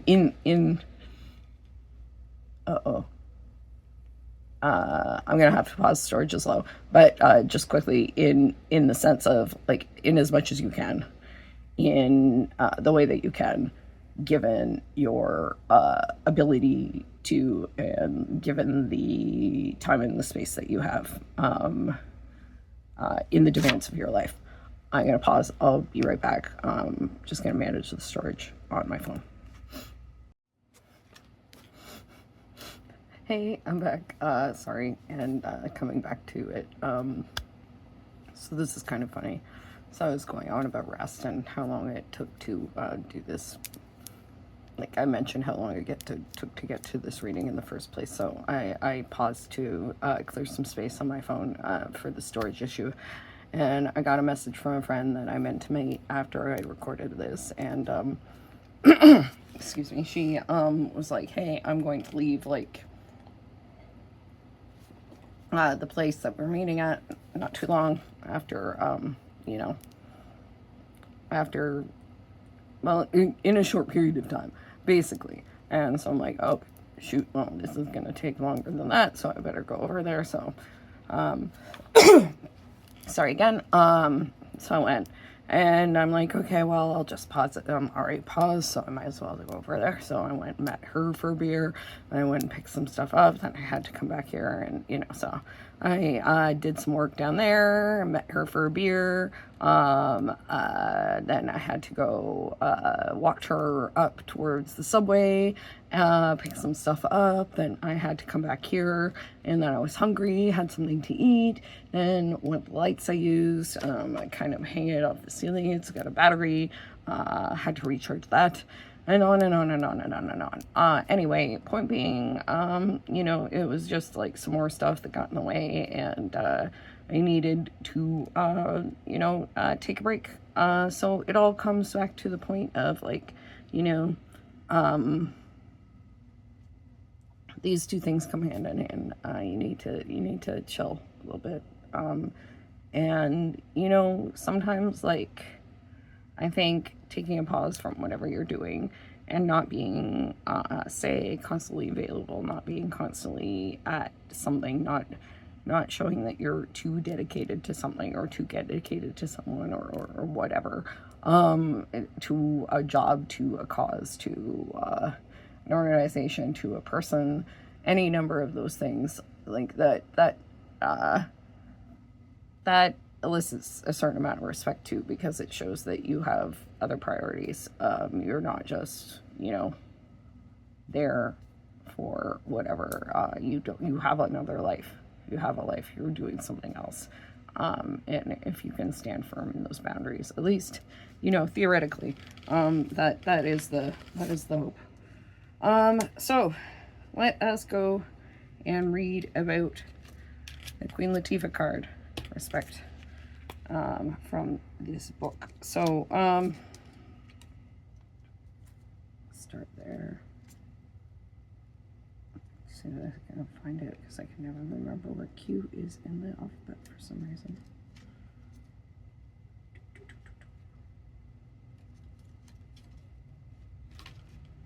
Oh, there we go. Respect. The keywords for this are principles, resolve, hard-headedness, fight. So her first single was 1993 from New Jersey. Who You Callin' a Bitch, she said on her single Unity, UNITY. No stranger to that level of gender-driven content on her single. No, that was not her first single, but Ladies First is the single that they mention here. Anyway, we're told time and time again that respect is never given, it's earned. But what happens when you feel like you've given your all and respect is never returned? Do you proceed in spite of your own insecurities, even if you may not be looked upon favorably? Or do you switch up your own style and you let your body language and posture do the talking? It's a predicament, to say the least, and one you'll have to tread through lightly. Don't come across as too overbearing in the pursuit of respect, because the reverse will happen. Think like the queen on the card, hold your chin up and straighten your crown. The rest will fall into place.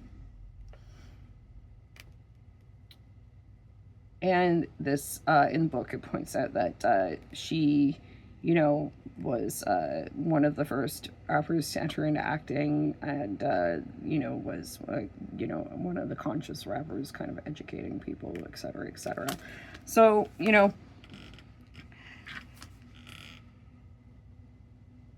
this is, what I have here is, in my notes is, this is not just about demanding respect by standing by your beliefs, principles, and providing an example. Queen is and was a manifestation for Dana Evans, for Queen Latifah. What hasn't she conquered? Like it's her destiny. What is yours?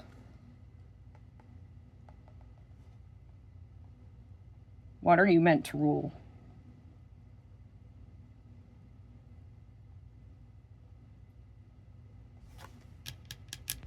So, I mean, this is a sense of like, yeah, she didn't choose to, like, I mean, it was a time where people didn't choose to just go by their own name when they were becoming a rapper, right? Or an MC or a DJ.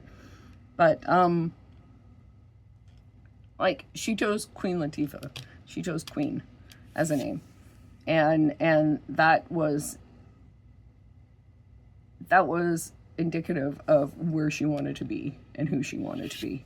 And so I think that says something too, like how you carry yourself, how you even name yourself if you're in a position to do that, how you dress yourself, how you act, like all of these things can contribute to respect. She manifested that with her name and by wearing a crown. So there's a lesson in that. There's something in that. So now I am going to put down the cards, but just a quick note that in the box for the TrueBlack Tarot, which these are extremely beautiful tarot cards, and I really love having this deck. I got it through the Kickstarter. It says, it is only in darkness that we see the stars. So I felt like that was something necessary to say. So, again, keep doing this the wrong way. Should have done it the other way in the first place. I have Destiny. Six of Pentacles. These are all Roman numerals, which is a real pain in the ass for me because I can't read them properly. Eight of Pentacles. The Hierophant.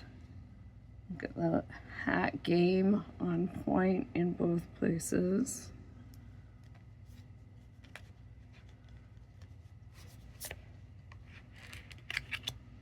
Death. And the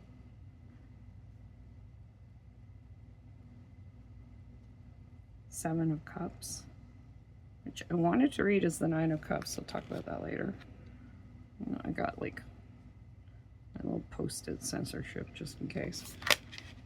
And some clarification card, the Four of Swords, which I felt like I should put up here with Monie, Love, and the Peace card. And the Devil and the Knight of Swords. I mean, the Devil and the Knight of Swords. What am I saying? Devil and the Knight of Cups.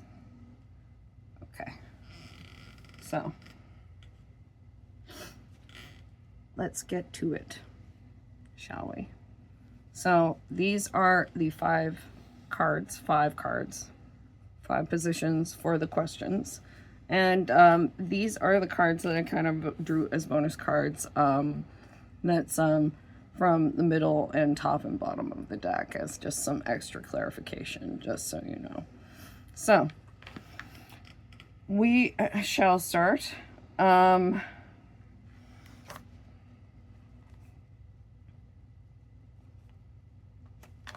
I have notes about how these cards came out? Yeah, the cards came out fast. But as I said, the reading came slow. And this card, Destiny, came out before the question was even asked. Like, I usually ask the question while I'm shuffling them, and this one flipped out before I even asked the question, which I thought was interesting, and all these cards came out very quickly. These cards, these two came out together. There was the one just before this, there were several groups of cards, like three that came out together like this. These were the only two cards that came out together. This is the top and the bottom of the deck, so that's why they're together. So what lesson are you learning? So this is Destiny. It is the Wheel of Fortune in this deck. And you can see there's some embossed sort of, all of the major arcana have these sort of cool, embossed, etched, extra artwork on them. And here it's like threads of fate in a portal and the enhanced triangles. So, what is the universe teaching you? What lesson are you learning? Leadership is what you're destined for. This respect, this spotlight, this platform is what you're meant to step into. It's what you've been put, it's been put in front of you for something. As I said, it came out even before the question was asked, so it seems very definitive to me. This is an image of the book basically says that like a near human beast, a near human creature, a beast that's kind of separate from the rest of the world, from reality, sitting patiently, and its snout, this is what it's meant to be, which is sort of weird, encompasses a portal, encircles a portal with the threads of fate. And the triangles are also meant to round, this orb that is meant to represent our world, and the triangles are also representative of fate. These threads are the threads of the Morai, which was mentioned in a previous reading, which are the fates, the weaver, the cutter, and the measurer. I don't remember their exact names, but all beings and all gods are subject to fate. So one of the words that comes with this card is inevitability, and that kind of spoke to me with this. This might be something that you've tried to avoid, or you feel you're not ready for. This kind of leadership, or this kind of, it doesn't even necessarily have to be leadership, like, it could be like an example, being an example, or providing an example through what you do, through standing up, you know, through just being the person that you are, through demanding that respect, you know, or through keeping your peace, through whatever it is that is tied to this respect, tied to fighting for it. But you know, it may be something that you're not super excited about doing necessarily, or you've tried to avoid, or you said that's not for me, or I can't do that, or I don't feel ready for that. But the lesson here seems to be that you can't avoid stepping into your power or your fate or your destined path. That there's a way you're meant to lead and be seen in some way, and you need to learn to accept that. Like, in some way.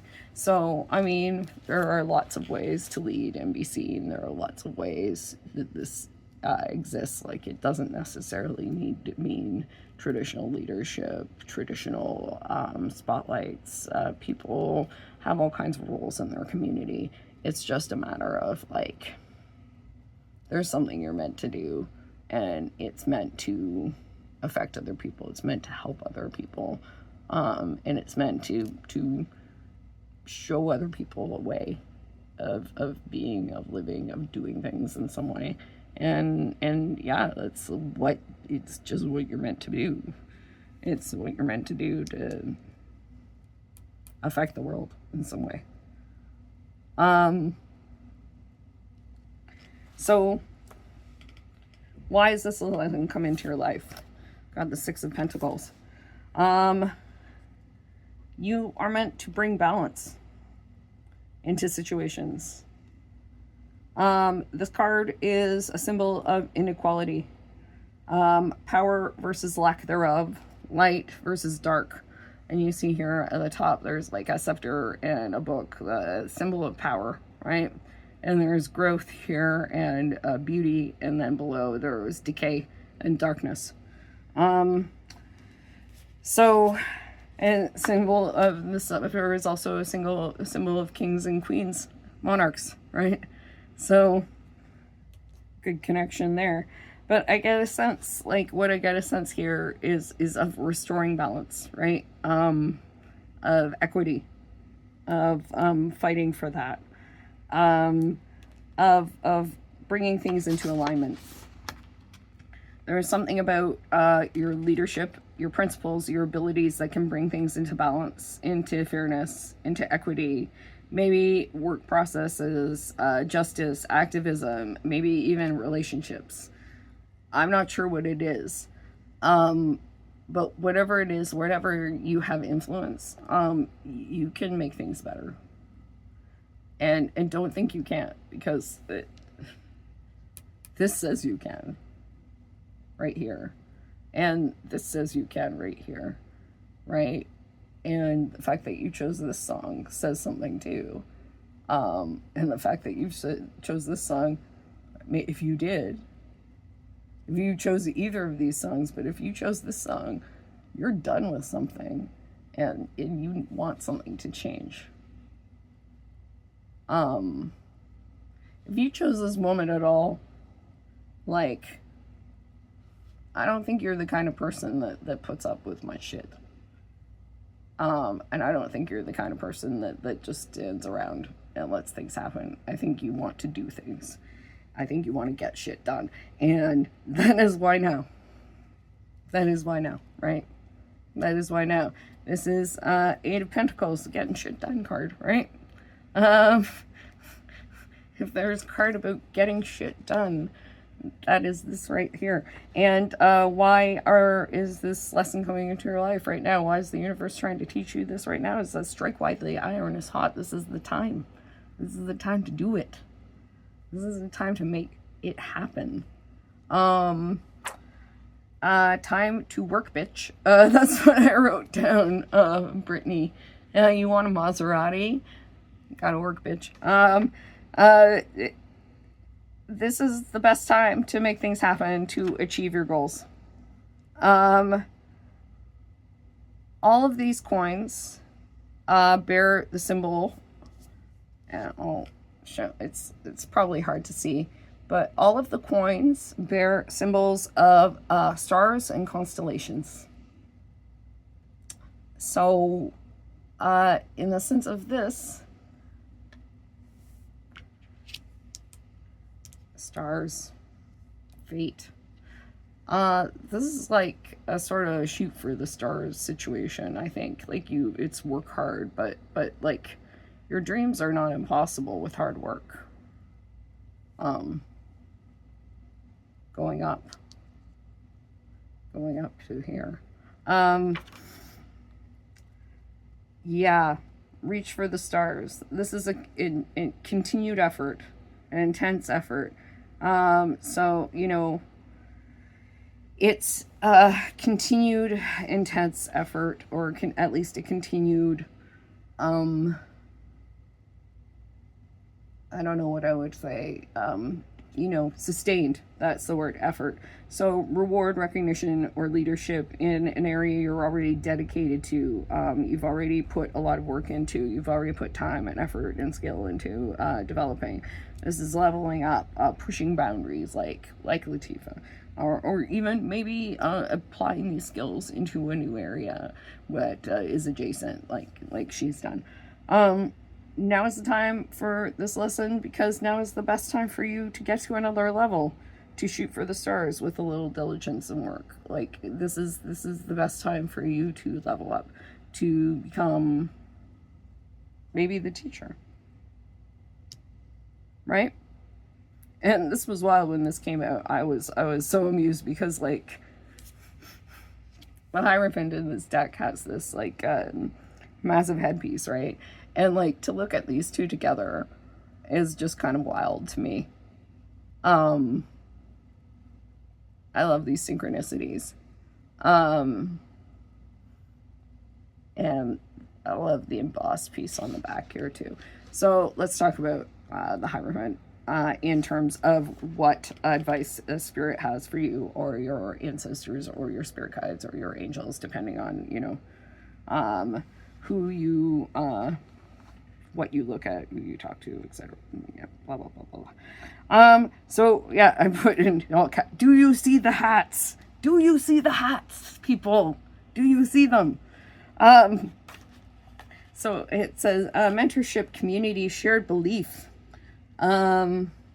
achieving a common goal. Your leadership can be in service to that. I see this as a call to share knowledge and keep learning as you continue on this journey, even after you've learned what you need to from this lesson, from this time in your life, from teaching. I've learned a lot, like almost as much from my students from TA, from being TA, as much as, you know, as I teach them. Like, I think everyone who teaches learns as much from their students as they learn from us. You know, they have it's a call to remember this hive as well, which is kind of at the top of the Hierophant's staff here, which is like, and the bees kind of surrounding, which is, there's a queen in the hive, but it wouldn't survive without all the bees in it. The whole is greater than the sum of the parts. So remember these things, and do not be too separate from your community or your people as you kind of rise into your leadership, as you step into your power. I want to, of course, I bookmarked where the fates are named and did not read them. Anyway, never mind. I'm not going to go back on that. But I am going to read this, the additional artwork here for the Hierophant. Oh, another thing I will note. It's important to note that in groups and shared beliefs are neutral in nature. They can be used to band a group together for either good or evil. So, seems kind of relevant right now. Anyway, or at the time I'm recording this in any case. The additional artwork in the background I'll show you again. You can see it. Lake Mungo, Australia is depicted behind the Hierophant. It is the location of the world's oldest ritually cremated human remains. The presence of ritual cremation implies both a concerted group effort for burial as well as a shared set of beliefs surrounding the death and potential afterlife as an individual, important enough to warrant a burial ceremony. This body Mungo woman was buried approximately 40,000 years ago, and implies that women that human concerns of the afterlife have existed for at least such time. So maybe something about ritual as well.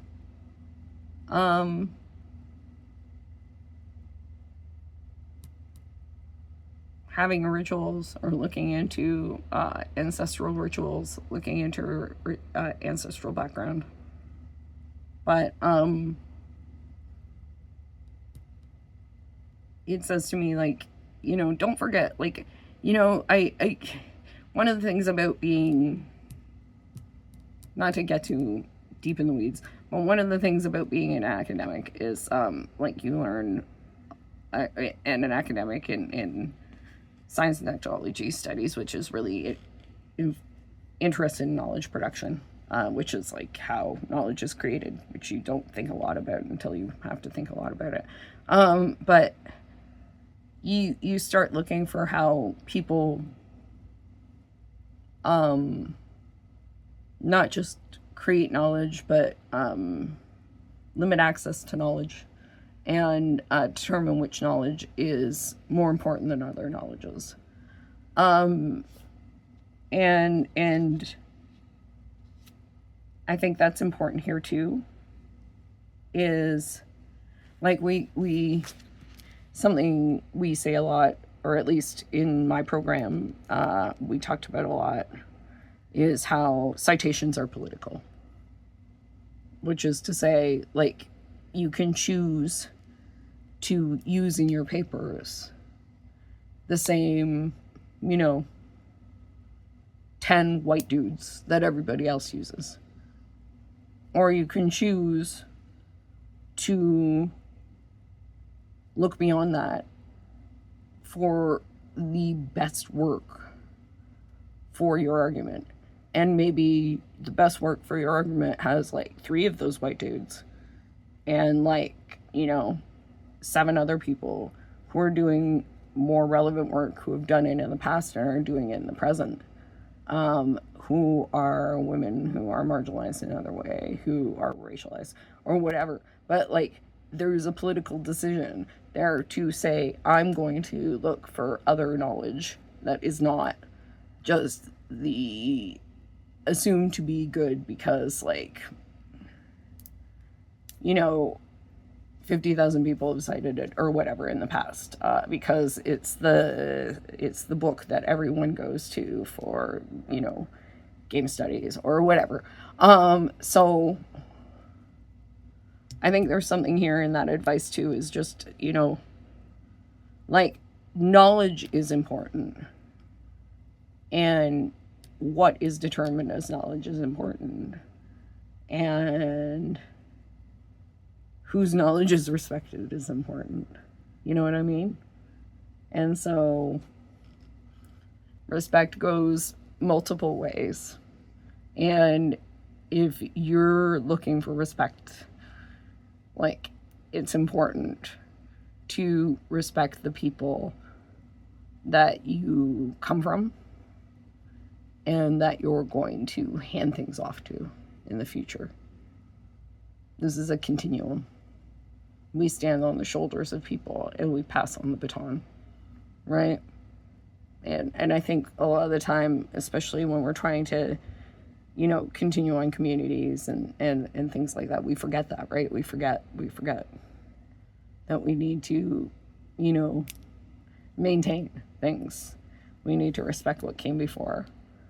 Even if, you know, we don't agree with it, there's an infrastructure there that was built. And we have to have something maintained to pass on and explain to people, even if we don't like the way they're going to do it. anyway, and that's part of the Hierophant too, right? You know, because that talks about tradition and, you know, stubborn adherence to tradition, but also doing things in a way that doesn't necessarily, like, that is kind of subversive because of knowledge.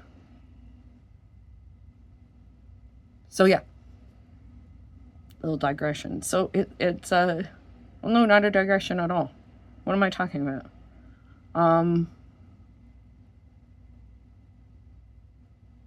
I think Spirit, the universe, whoever is guiding you, really just wants you to think about how knowledge is respected. Yeah. And whose knowledge is respected, and how, like, you know, there are no great men here. You know, the great man theory of history. There are no great people. There are people, you know, some people do better work than others. Some people do work in different ways. We all need each other. Like, this is an ecosystem that we live in, not a hierarchy necessarily. Even if some of us are leading, we're leading, you know, we can't lead no one, right? Like, and you know, nothing gets done if the people that are being led aren't interested in following, or aren't interested, or aren't doing something that's organized well, or aren't motivated, or don't believe in what they're doing. Yeah.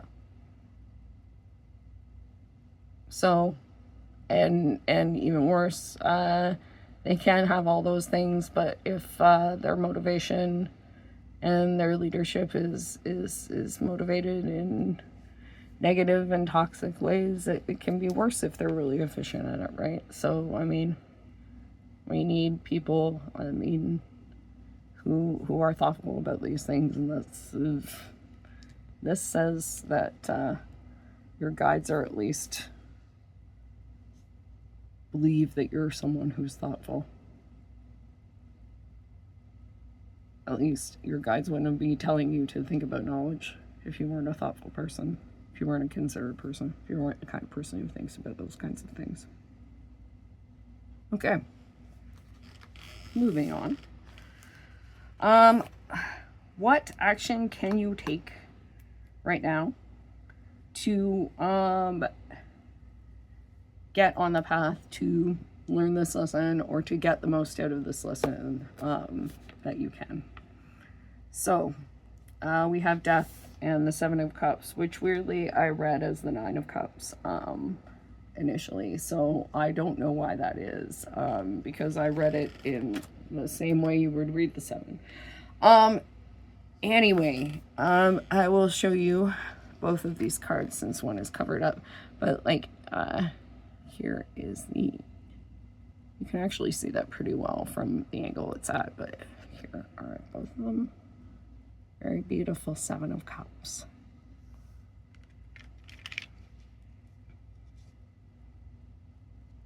So,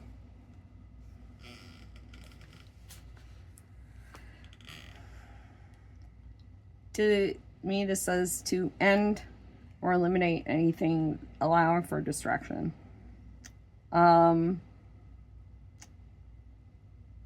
Yeah, it's funny because I ended up, I'm recording this on 21st of September, on the day of the solar eclipse.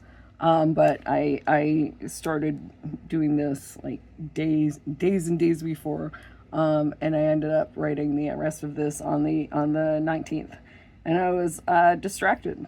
Yeah, distracted today because a lot of just with a lot of crap on the way to getting this done and to getting these notes finished. And it didn't happen for the other two readings at all. I was stalled with the whole process. And so it really seems that, you know, this whole reading, like, had a lot of themes that came up in it were just sort of like played out through just getting the damn reading done. So, there is also, like, not just the theme of rest here, but there's also the theme of balance. And the thing is, like, the difficult thing with, like, the rest thing is, and rest as a distraction, I think, is what I was getting at here, is trying to realize, like, discern when you're resting and when you're avoiding, right? And we'll get to the Four of Swords in a bit, but, like, with the Peace and the Four of Swords, like, and the Seven here, like, in conjunction with the Death, it's like, this is super hard. This is something that I have a difficulty with, and why I've struggled and had a lot of guilt about, you know, taking my time and resting and things like that, is because, like, when is it resting and when is it slacking off? When is it resting and when is it being lazy? And I mean, I guess that's something everybody has to come to on their own. But it's a constant struggle. But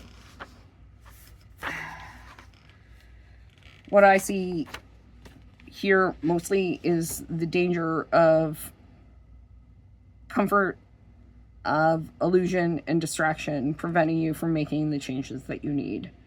So, you know, whether it's rest or whether it's like hanging out with your friends, whether it's like, you know, video games or reading or, you know, writing fan fiction, you know, whatever it is, be sure to assess what the healthy distractions are versus the unhealthy obstacles. And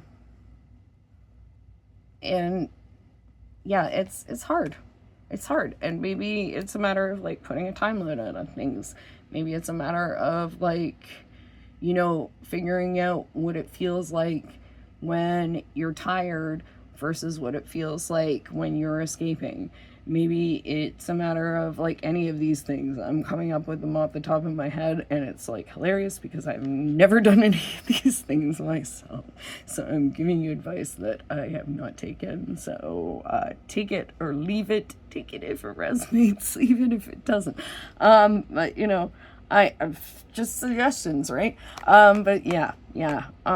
These are thoughts I have about it, but it's a real balance situation. It's the same balance situation as here, but it's a matter of, this is external and this is an internal thing. Because, like, yeah, the danger of this is, like, it's options and dreams. And dreams are cool and options are cool. Like, I mean, I know I'm in a situation where, you know, like, the plus side of not knowing where you're going and not knowing what you're doing, like, it's tough to live with uncertainty, but the cool thing about it is you could do anything you want, right? But the downside of being able to do anything you want is you can do anything you want, so you can live for a long time in the place of, like, well, I have so many options. What am I gonna, you know, in an indecision. So whether it's indecision or distraction, whether it's options or distractions, you know, you gotta start eliminating some of these, because, like, the danger is ending up with an empty cup, right? Danger is having none of these things in the end.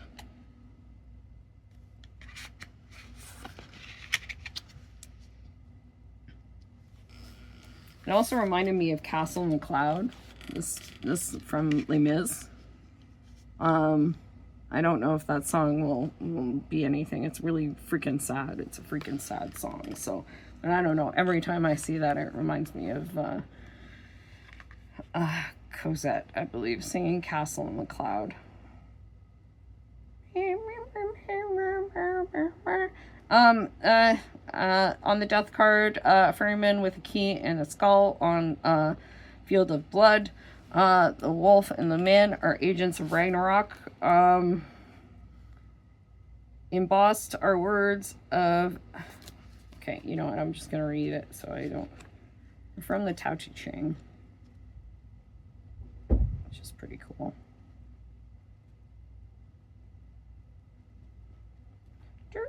Sorry. Don't need to make sound. On the entrance of the gate are the writings of the Tao Te Ching, chapter 76, written in 600 BCE. It's the foundational text for Taoism. The writer, Lao Tzu, explains, trees and plants in their early growth are soft and brittle, at their death dry and withered. He likens life to flexibility and death to rigidness. If a being is to truly live, they must be willing to grow, change, and experience. To cease these exact activities is to invite true death. Entropy. For you mage folks out there. Entropy. Failure to grow, stagnancy. Even entropy is growth.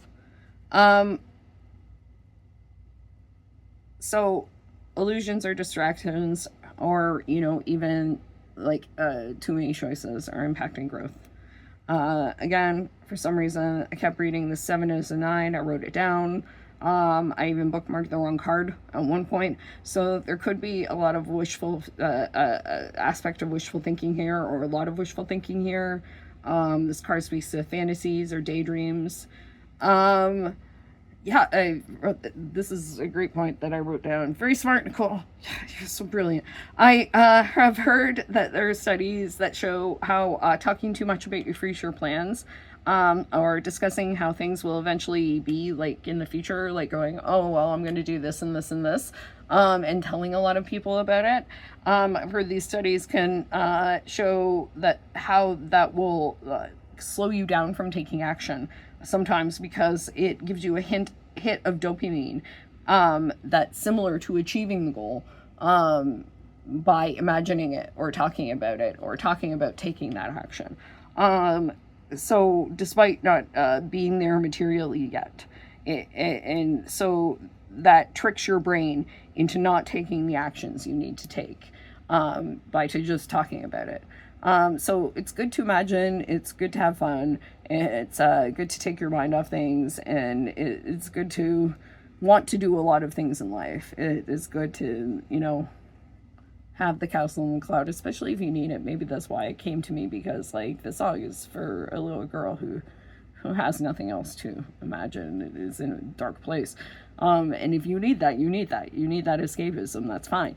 But eventually you need to pick a path and to start your next chapter. And it's time. It's time. I had to post, and maybe it relates to this song, and to respect, I had to post, just before I was working on this, these notes, I had to post. Just for some reason, I felt the need to post it on Facebook. The Bieber, it's not clocking to you, I'm standing on business meme. And I felt the need to do that, so it might be important, or say something to you. It's not clocking to you. It's not clocking to you, I'm standing on business. Standing on business. Okay, so the bonus cards here for this lesson of, yeah, which looks like interesting times for you, man. Woohoo. Man, person, girl, man in the gender neutral sense. Man, person, lady. Ladies. I'm excited, kind of, like, you got some stuff coming up, man. Woo. Okay. So I split the deck. I was called to split the deck and take the top and bottom of it. I don't know why. Just felt like I needed to. So, split. 4 of Swords. Put up here with the Peace card, because I need to do... Oh no, light went out. Oh well. Gonna push through. Oh my god, rest. These are stone-napped Neolithic knives from 10,000 BC, over lily pad. The lily pad looks kind of like a portal to me. Portal. Yeah. This aligns with the peace card and the message. You know, you got to take time out. You got to learn to refuel, and it aligns with like all of the difficulties I've had, you know, trying to get this freaking pile 3 reading out. Y'all, you guys, are y'all tired? Like, seriously, are y'all tired? Are you taking a lot of naps? Because, like, yeah, maybe we're all tired. Yeah. Need to learn to refuel. Something about, balancing, and giving to others without burnout. Yeah, balancing giving it to others without burnout, like figuring out how to do that, having to figure out how to, you know, do your work, how to give to others, how to do this, be in a position of leadership and influence without burnout. It will require this balance and good rest. You can't serve others on an empty tank. Also, this card talks about preparation. Having good rest and self-care routines will prepare you for the demands of what is to come. Detach and reflect, perhaps before you move on to the next phase. You know, before that whole, you know, process of kind of like narrowing things down, getting rid of things, before you end up doing that process, maybe detach and reflect on on that sort of thing. And yeah, this portal thing, rest, preparation, healing, the time is to step into your power. That rest and preparation, healing is like a portal to step into your new role in life and your power. Forward, swords, and peace is learning to rest, take care of yourself, will be hugely important to your growth and success. So, top and the bottom of the deck. You like my little post-it note censorship. So, we have the Devil, some pyramids, which I will explain, and the Knight of Cups.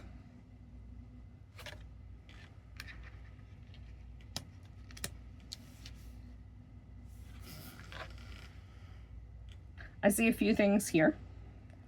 And the main thing I think is don't ignore your emotions.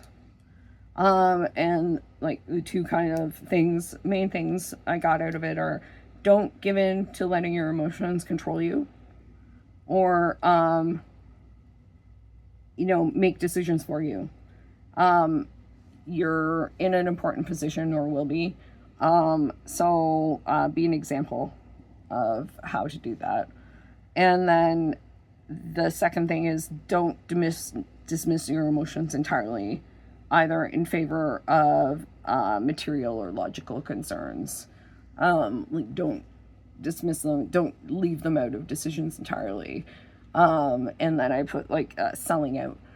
There's no need to sell out. There's no need to be like, oh, okay, well, I'll just do the things that, you know, leaders are supposed to do. I won't put emotion into this. I'll just make logical decisions. I'll just make decisions in terms of like financial considerations or considerations in terms of like what I think people want, or I'll ignore how I feel. I'll ignore that this makes me feel sick.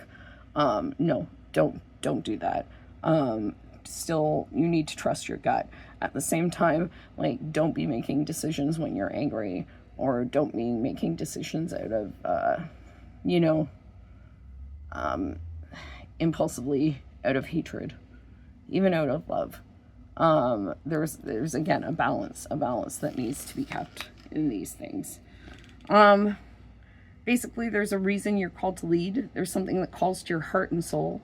You need to stay true to that no matter what, and always hold that within. Example, some politicians start out with good intentions and the system corrupts them. Some don't allow that to happen. So don't allow that. Don't allow that to happen. Like whatever position you're in. In the Devil card, that is represented by Shaitan. The figure is Lucifer, but the whisper, kind of like the quiet thing, is a representative of Shaitan, he who whispers into the hearts of all mankind.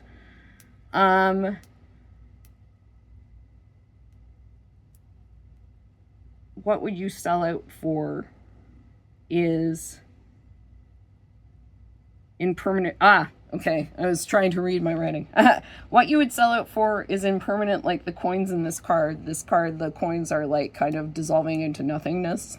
It kind of shows, like, you know, the impermanence, the any sort of material wealth that you gain through this temptation is like useless. It goes away. So what you would sell out for, selling out, is impermanent, like the coins in this card. Your ideals and your dreams are worth more.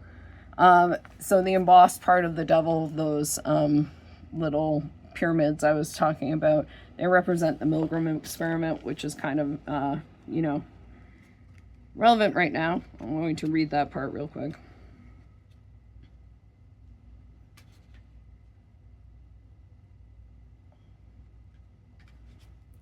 Surrounding the devil are 40 positions, 26 filled with prisms, and the others empty. This represents Milgram's experiment. Following the trials of Nazi war criminals, Stanley Milgram asked how a seemingly average population could commit the atrocities of World War II. Would everyday Americans have done the same? In his experiment, a hired actor posing as an authoritative scientist asked a participant to administer increasing levels of electrical shocks to a second hired actor should he answer various test questions incorrectly. The shocks, which were faked, increased in voltage, and the second actor would yell and bang repeatedly, indicating distress and fear of death. After much verbal prodding and assurances that these shocks and actions were essential, 26 of the 40 participants administered, however reluctantly, a fatal 450-volt shock. Milgram's experiment demonstrates average people are alarmingly susceptible to acts of evil given sufficient motivation.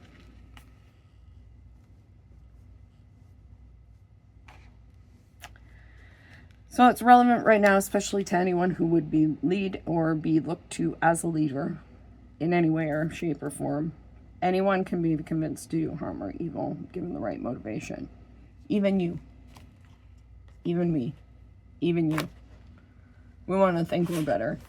And we probably are. Most of the time. Most of the time. It's those other times that you need to watch out for. So it's something to keep in mind. And that's why don't make decisions out of emotion. Don't make decisions out of anger is hugely important. The Knight of Cups is in stunning armor, but cannot see the world clearly because of his helm, and can be trapped in his own moods. So do not allow your idealism or your worst moods to define your direction. Again. So the last card, to wrap it up. Monie love. Peace. All caps. Rest. Self-care.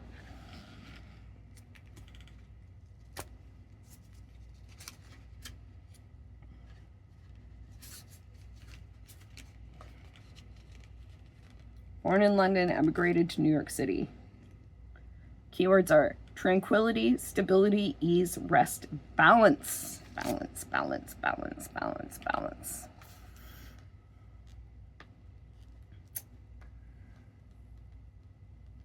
It's true, a Monie love card signifies peace, though there's something deeper happening. Everyone loves a good meme, like positive vibes only, but how are you cultivating that good energy? Pulling Monie from the middle of your deck suggests you seek balance. You're tired of fighting and just want to figure out how to walk along the path of least resistance. It makes sense. Who wouldn't want to have just a moment to breathe? Embracing stillness may help you block out the negativity and eliminate turbulence and conflict. Your stress levels will be glad you did. So, yeah. Needing to reflect and take time, huge part of needing that affected the whole process of this.